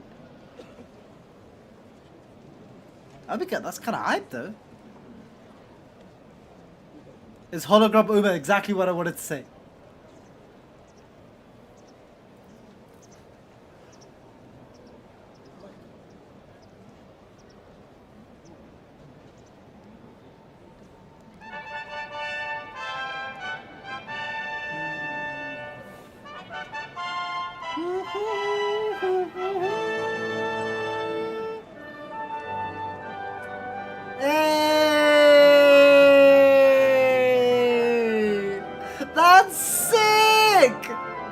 Has there ever been this level of integration into a sport and the virtual, I guess the anime space like this?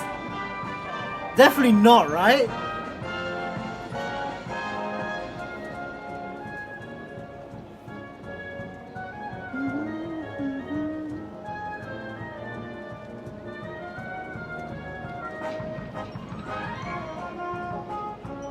Yeah, see, this is from 2023. But Umamusume in itself has such a positive effect within the horse racing scene. So it's kind of something that's been welcomed with open arms, I can imagine. Like, of course, there's some people that don't give their rights for their horses to be part of Umamusume, but the net positive has been immense for horse racing as a whole.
Last year's Anime Kingdom build-up was insane. So much Uma media was building towards it.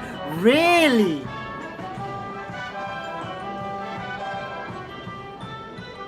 The global was like the second massive resurgence. Like,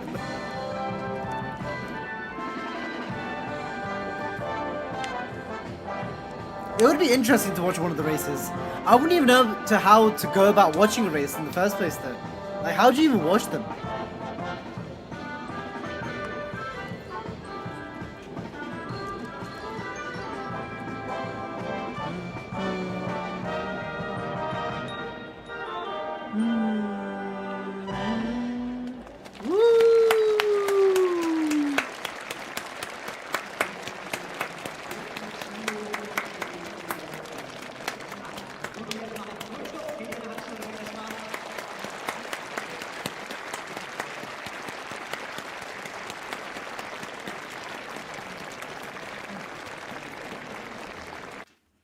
That was great.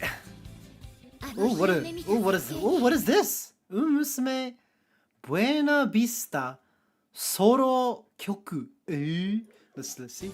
いつかきっとたどり着くから。ブエナビスタです。少しくせぐったいね。あの日の約束が私に力をくれたんだよ。Let's hear it. It's a Buena Vista song. But it's a mad made for it. Oh, interesting. Ooh. That was definitely a JoJo punch there.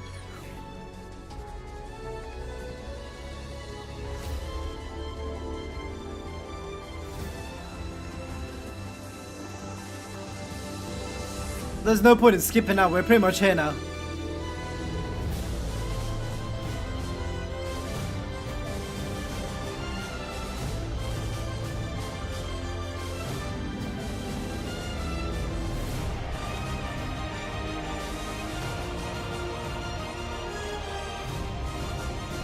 Twinkle Legends.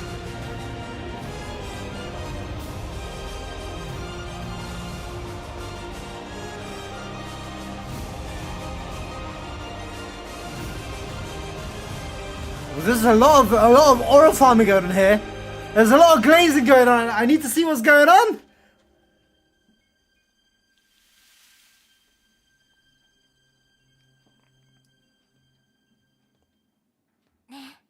今も覚えてる？心震えたよね。憧れの景色。Oh, that was just the intro. Wait, my God, that was like a oh my Lord. 決めたんだ。次はきっと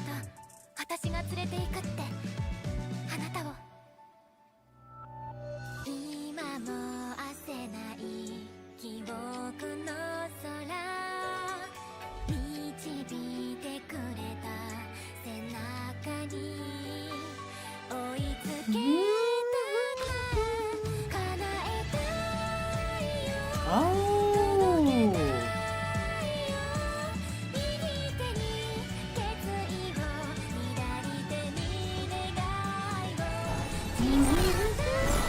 Oh. Oh, this is like... They made it like one of the JoJo special openings. Where you have all the sound effects coming in as well.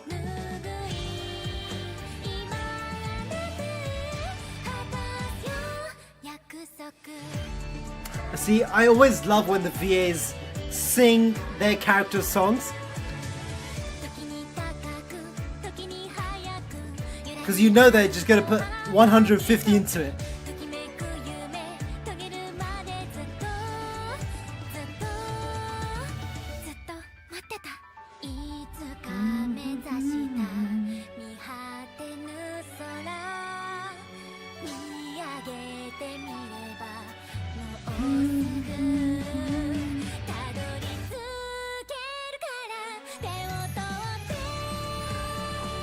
So they're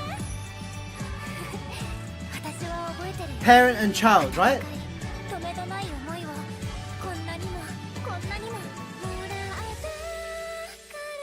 Oh, what a beautiful... Who's a VA? What a beautiful singing voice.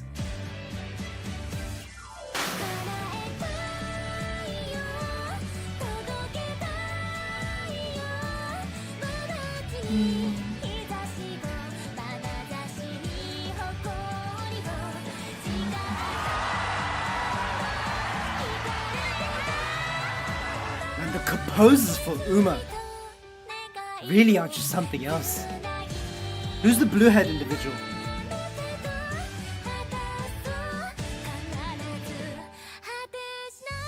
Cesario. Ah. 今も覚えてる？心震えたよね。あの日よりもっと眩しくて憧れの風花泉。バンドだってこの先もずっとあなたと行きたい絶景に。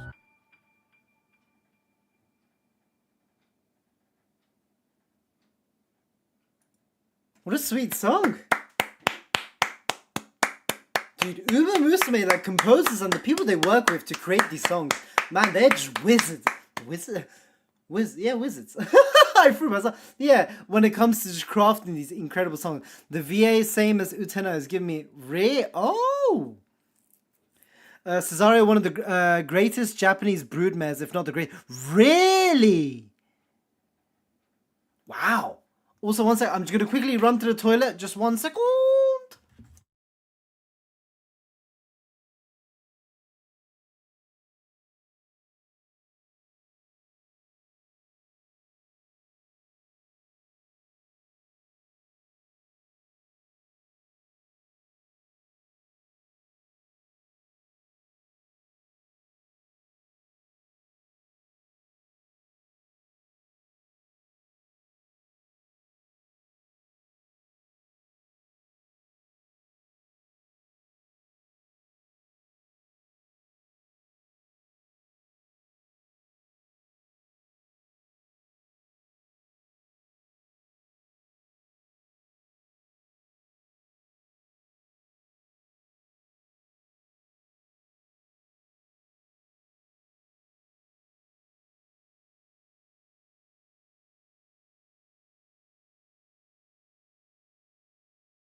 Right.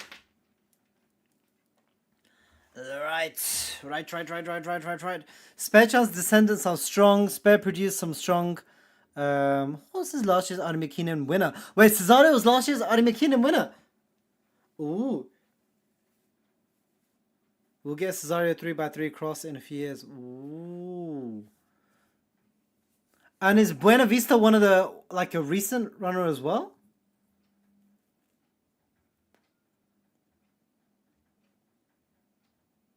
Or was her descendant? Ah, what's the name of last year's Armakinen winner?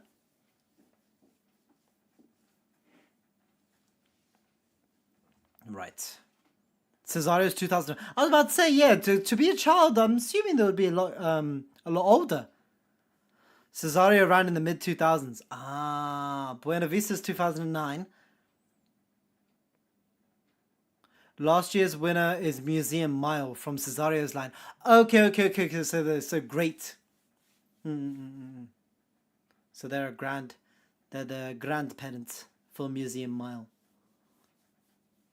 Understood. Right. Oh, this is the song that I asked to be added in. I've only heard a couple seconds of this, but it sounded like a pretty banger of a song. So this is from seeing Still in Love with these three is kind of a whiplash because they're completely different eras, right?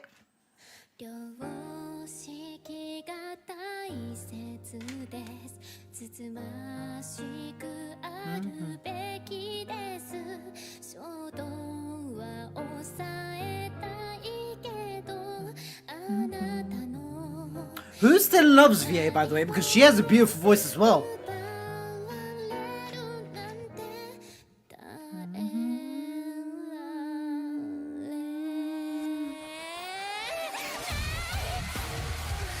Dude, I've never heard like a heavier side to Uma as well. And I was like, yeah! But to be fair, it fits her perfectly. With her being like, what, quite bipolar, right? Oh, hold up!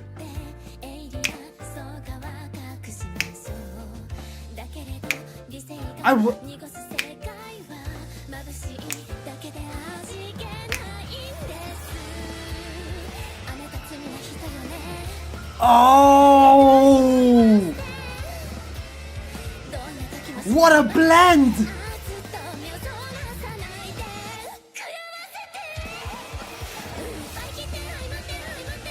Yo!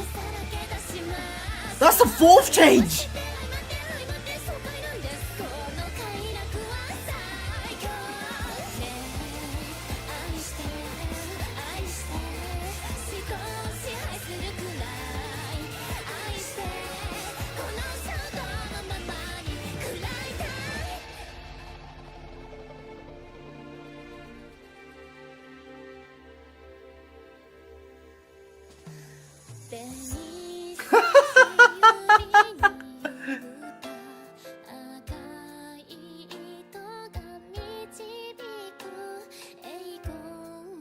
Change number 5.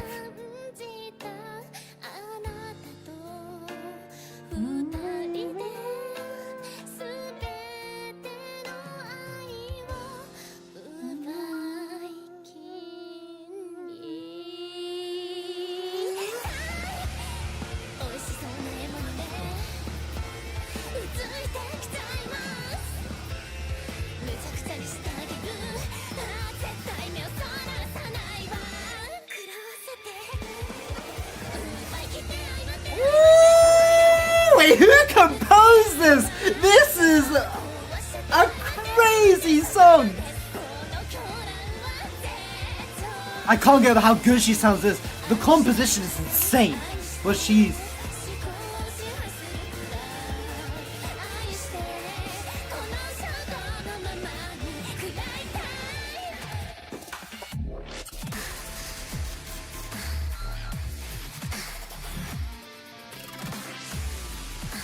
Brother, what?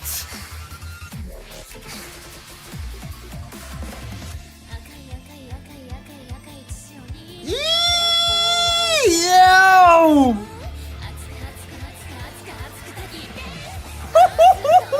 Turn it up!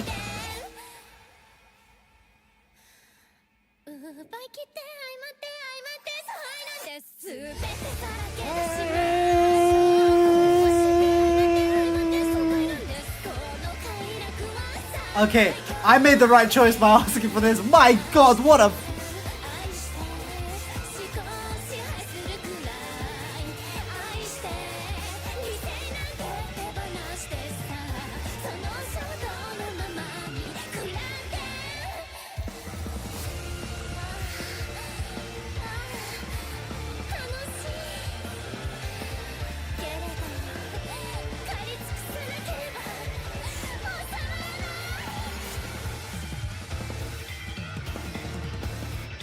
What a chaotic song, dude. But how perfect is this song for this character, dude? Can you imagine you're auditioning for Still in Love, right? And they're like, yo, you're gonna have to perform a song. This is the instrumental that we have in store for you. And you just listen to it and you're just like, brother, what? Holy! Let me... Takuya Kakehashi. Just get someone cooking. There's definitely cooking, bro.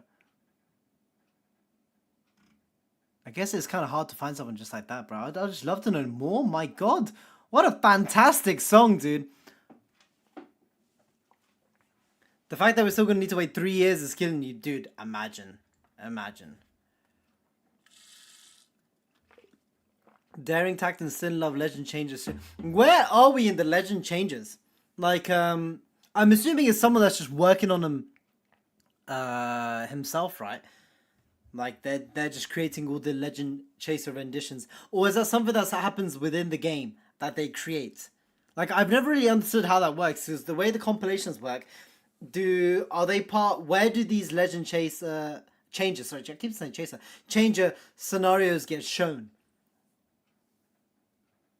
We just had a Stay Golden Legend Changer. Yeah, but in Legend Changer, when do they, when do we see the next one? Is what I'm asking. Like, do Psy games do it? Like, when they're announcing a character or something? Like, how does that... Or is it like a song announcement? Like, when does that get shown? Like, during a specific song? When they make it, I guess. Oh, okay, so it's just random. Okay, understood. I thought there was like a certain event or a certain something happens, which then they create a Legend Changer. They drop Stay Gold for the song out of the blue. They suddenly dropped an update and it happened. Okay, so it's random. There's no rhyme or reason to it. They just, okay, we've done it. Yeah. Okay.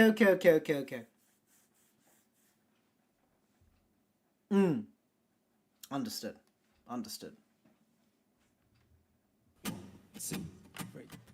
Ooh, we have Alexandros with some of the Umas. Let's see what we've got going. Ooh. I like the sound of the acoustic.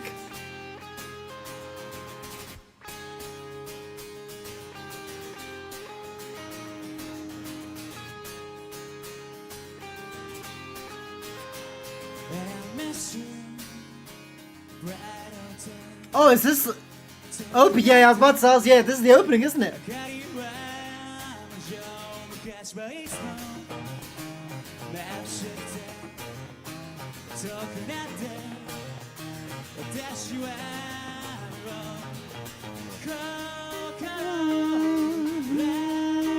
Hey there, Nico.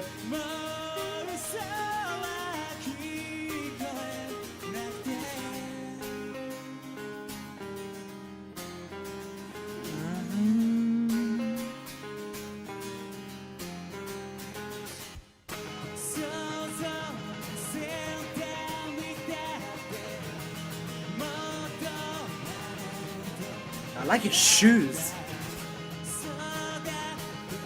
Snazzy shoes.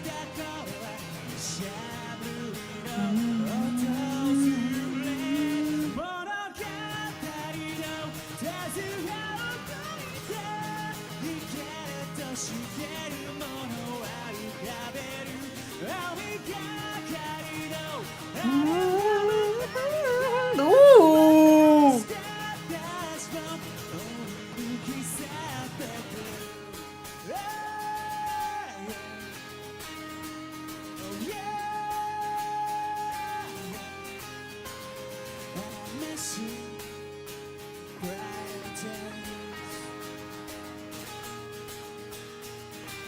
The sound of the acoustic is so good. I love the strum pattern as well. Hey!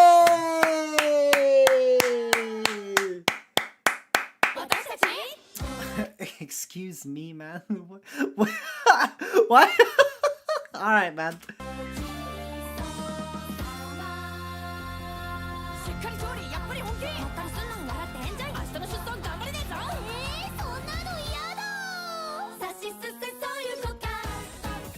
Hey, hey, hold on, never mind.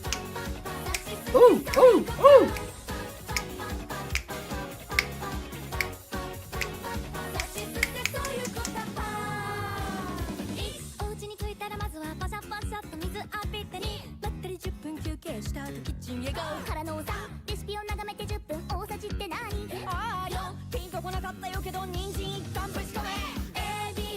We are letting them cook! Oh, we're letting the alphabet as well now.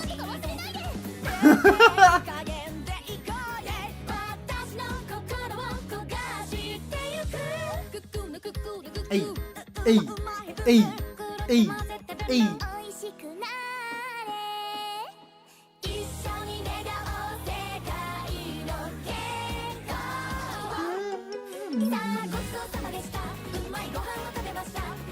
You know what? The food's actually kind of nice. Hold up. Dude, I've been shown so much food today, man. What's going on, bro?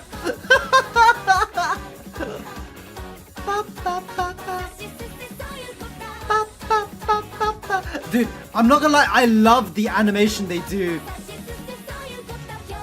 Wait, I'll go back to woo woo woo. Like the animations that they do, like the in-game animations with these style of characters, I love it, dude. I absolutely love what they do. It's just they're so good at, like, I don't know what it is, just the movement, the style, the way that they go around it, it's always just so good. God sauce hammer. I'll be saying that soon as well, don't worry.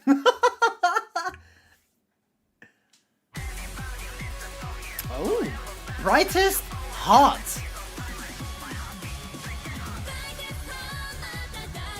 Oh, this is just straight up initial D right here.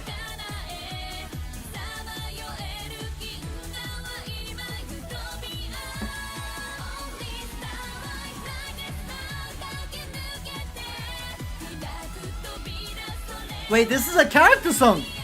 This is just initial D, bro.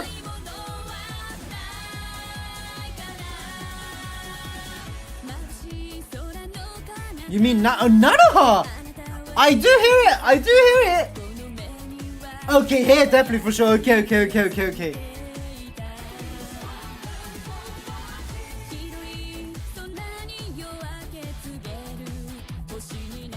Yeah, I definitely hear it now, Impo, now that you mentioned it. I wouldn't have thought, without you saying that, I wouldn't have thought of it.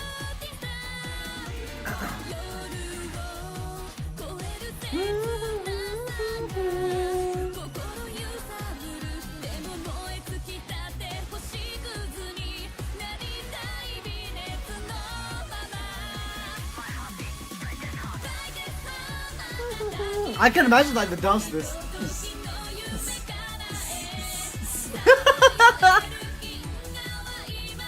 Bro, fire recommendation anime opening Chase. Chase. I only can think of two. Like that's change.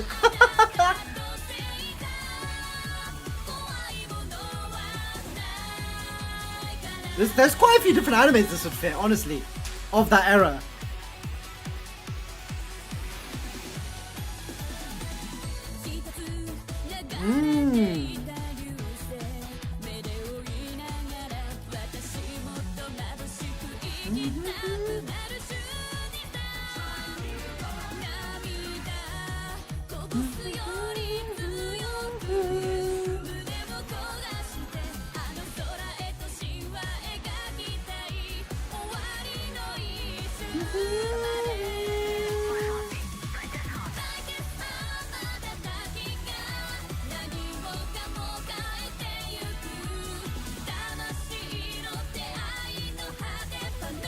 So if you're thinking of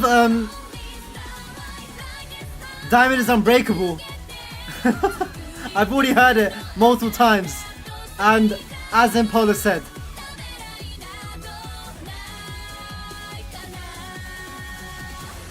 I have not, Flea.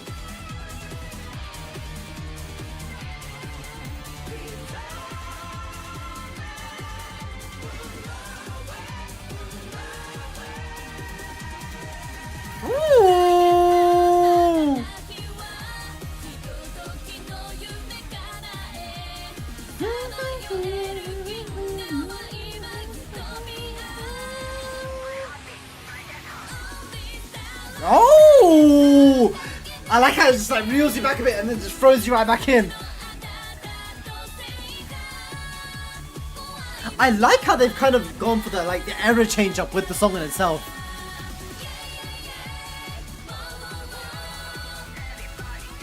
I'm getting like very intentional, I'm sure as well. Whoa, whoa, whoa.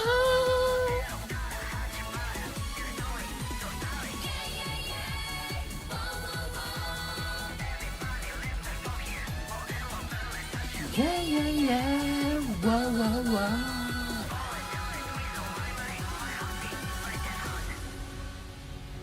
This is a song that you definitely would hear Iris cover. Like, I could definitely hear Iris covering this type of song as well.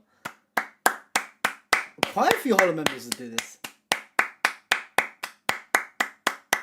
What a fantastic song! Laurel song is really good. I can imagine quite a fair few of them are, man. Every single Uma song that we've listened to has been fantastic. Like, for me, Still in Love, like the one that we heard last stream as well, the one with Tamamo and Ogri, that one was incredible as well. The Still in Love one was, must be one of my favorites.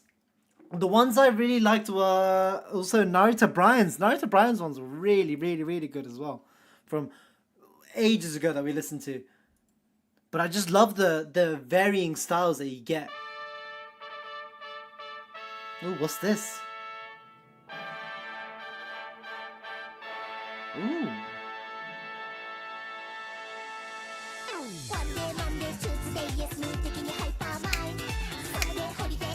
Hey. Hey!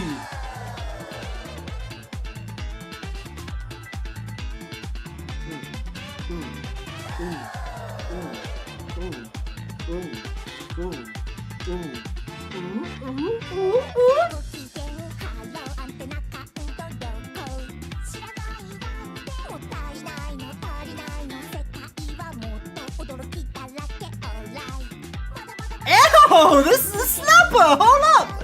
Oh, it's Marvelous Sundays. Ah! We're probably gonna need to do a stream with some of the songs, aren't we? Oh, the bass is slapping!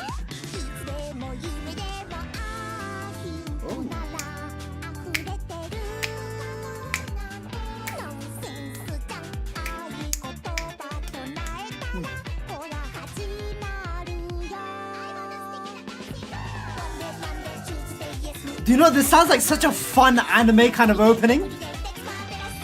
Like, it's like a rom-com. And then you have like the dance section. No, wait, the bass is killing it though.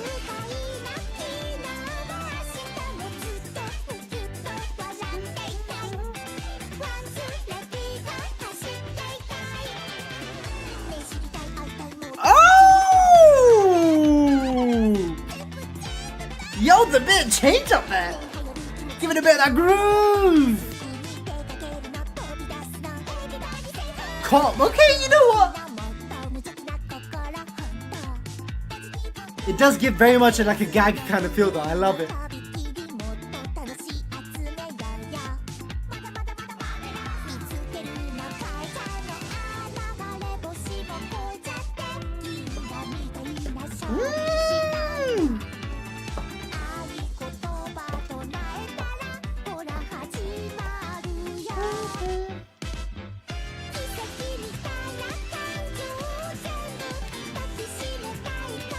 Dude, once again, the composers for Uma, they have got a god tier lineup. Because the styles that they hit it with precision, man. They're so funky, groovy, and just so full of life. Hey, hey, hey, hey, hey, Narita Bryan, you are distracting me. Hey, hey, hey, hey, I am very surprised. Hey, hey, hey, hey, hey. Oh, we're still going. I thought we were gonna have a yo.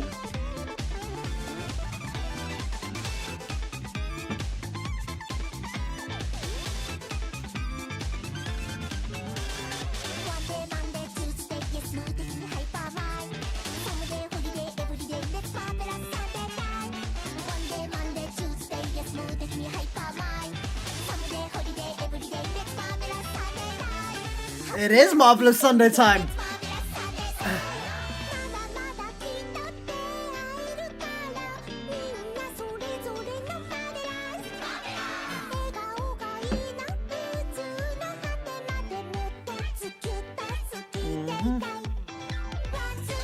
I don't know what you're talking about, guys.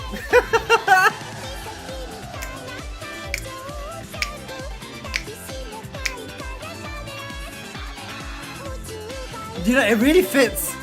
It really fits the kind of character image that I have of her as well. This very like fun and energetic individual. But this groove is what I wasn't expecting from her though.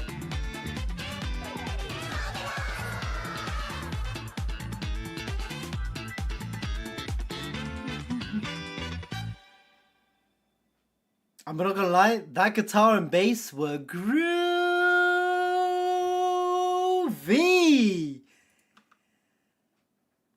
And with that, oh, this is the thing right here where you guys were telling me Subaru didn't expect Umamusume to be this good. Literally, the clip was right there.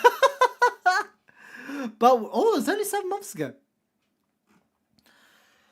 And with that, ladies and gentlemen, we have finally had another Umamusume stream. About damn time, Nav. About damn time. I'm so sorry. It has been so long. Watch it, listen. Impulse. Impulse like, bro, just click it, man. Just click it. There is always going to be another Umamusume stream, don't worry. One day. One day in 2026, there will be Umamusume number 3, and we will all be here together watching it, I am sure. But that is gonna be all from me today. All the food that I've seen today has made me awfully hungry, man. I've been thinking about food for the last God knows how long, man, and I am ready to eat. Thank you so much for joining me for today. It has been an absolute delight to have you guys. We got to learn a lot about some of the Umas today. We got mostly Grass Wonder. Grass Wonder felt like the most pivotal point of the stream. We learned a lot about Grass. We got to see her story. We got to learn a lot about the Golden Age. We got to learn a bit more about Spechan, and then we also got to see some races going on. We got to see whatever in God's green earth the lovely Carrot Man is doing here and saving all the unhealthy Umas and individuals around the world from the Grease Lords. When's next? There are still so many songs you had to... Man, when is the next stream? Who knows, man? Who knows? I realize my catalog is just building, and Uma's not going to stop producing. And all the other areas that I've got to cover as well, it's... one day. One day. I'm hoping to do a stream in March is probably what it is, because I have to do Hollow, Niji, VTuber, anime episodes. Anime episodes actually is something I need to get onto. Hopefully sometime this upcoming week we'll do another stream where we can watch some anime episodes.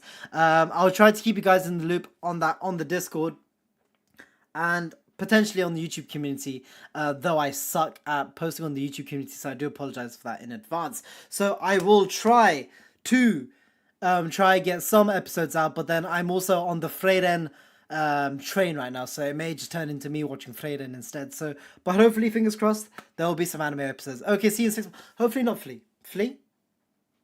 You know what? Wait, hold on. I will... Actually, no, you guys are absolutely right. Where was my last... Wait, I need to see where my last Umamusume stream is. I need to see where we were. Right, January 3rd, 2026. It's only a month, guys. God, we're over-exaggerating. It's been a month. It was 1 month and 12 days. But 1 month, nonetheless. So there will be another one. Maybe in February. I don't doubt it. I doubt it highly, though. Maybe.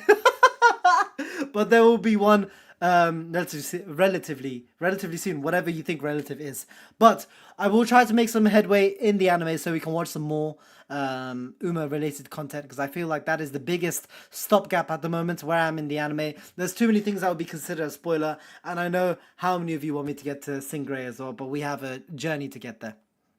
So hopefully I will see you guys relatively soon with some anime goodies, and we will continue from there. But as always, thank you for being ever so patient with me. even though it has been a little while, I do appreciate you guys still coming along and enjoying some lovely Uma with me. And I hope to catch you guys, hopefully, relatively soon. But if I don't, I will catch you guys in the other streams. And if you don't watch any of the others, I will catch you when the next Uma one is. Hopefully sooner rather than later. Much love to you all. Much love to you, Impol, and everyone who helped Impol out creating the playlist for today. I made a few changes myself, so hopefully that is okay. And hopefully we can have some more fun with some Umas in the near future. Much love, take care, and peace. Izaya, we hunt out.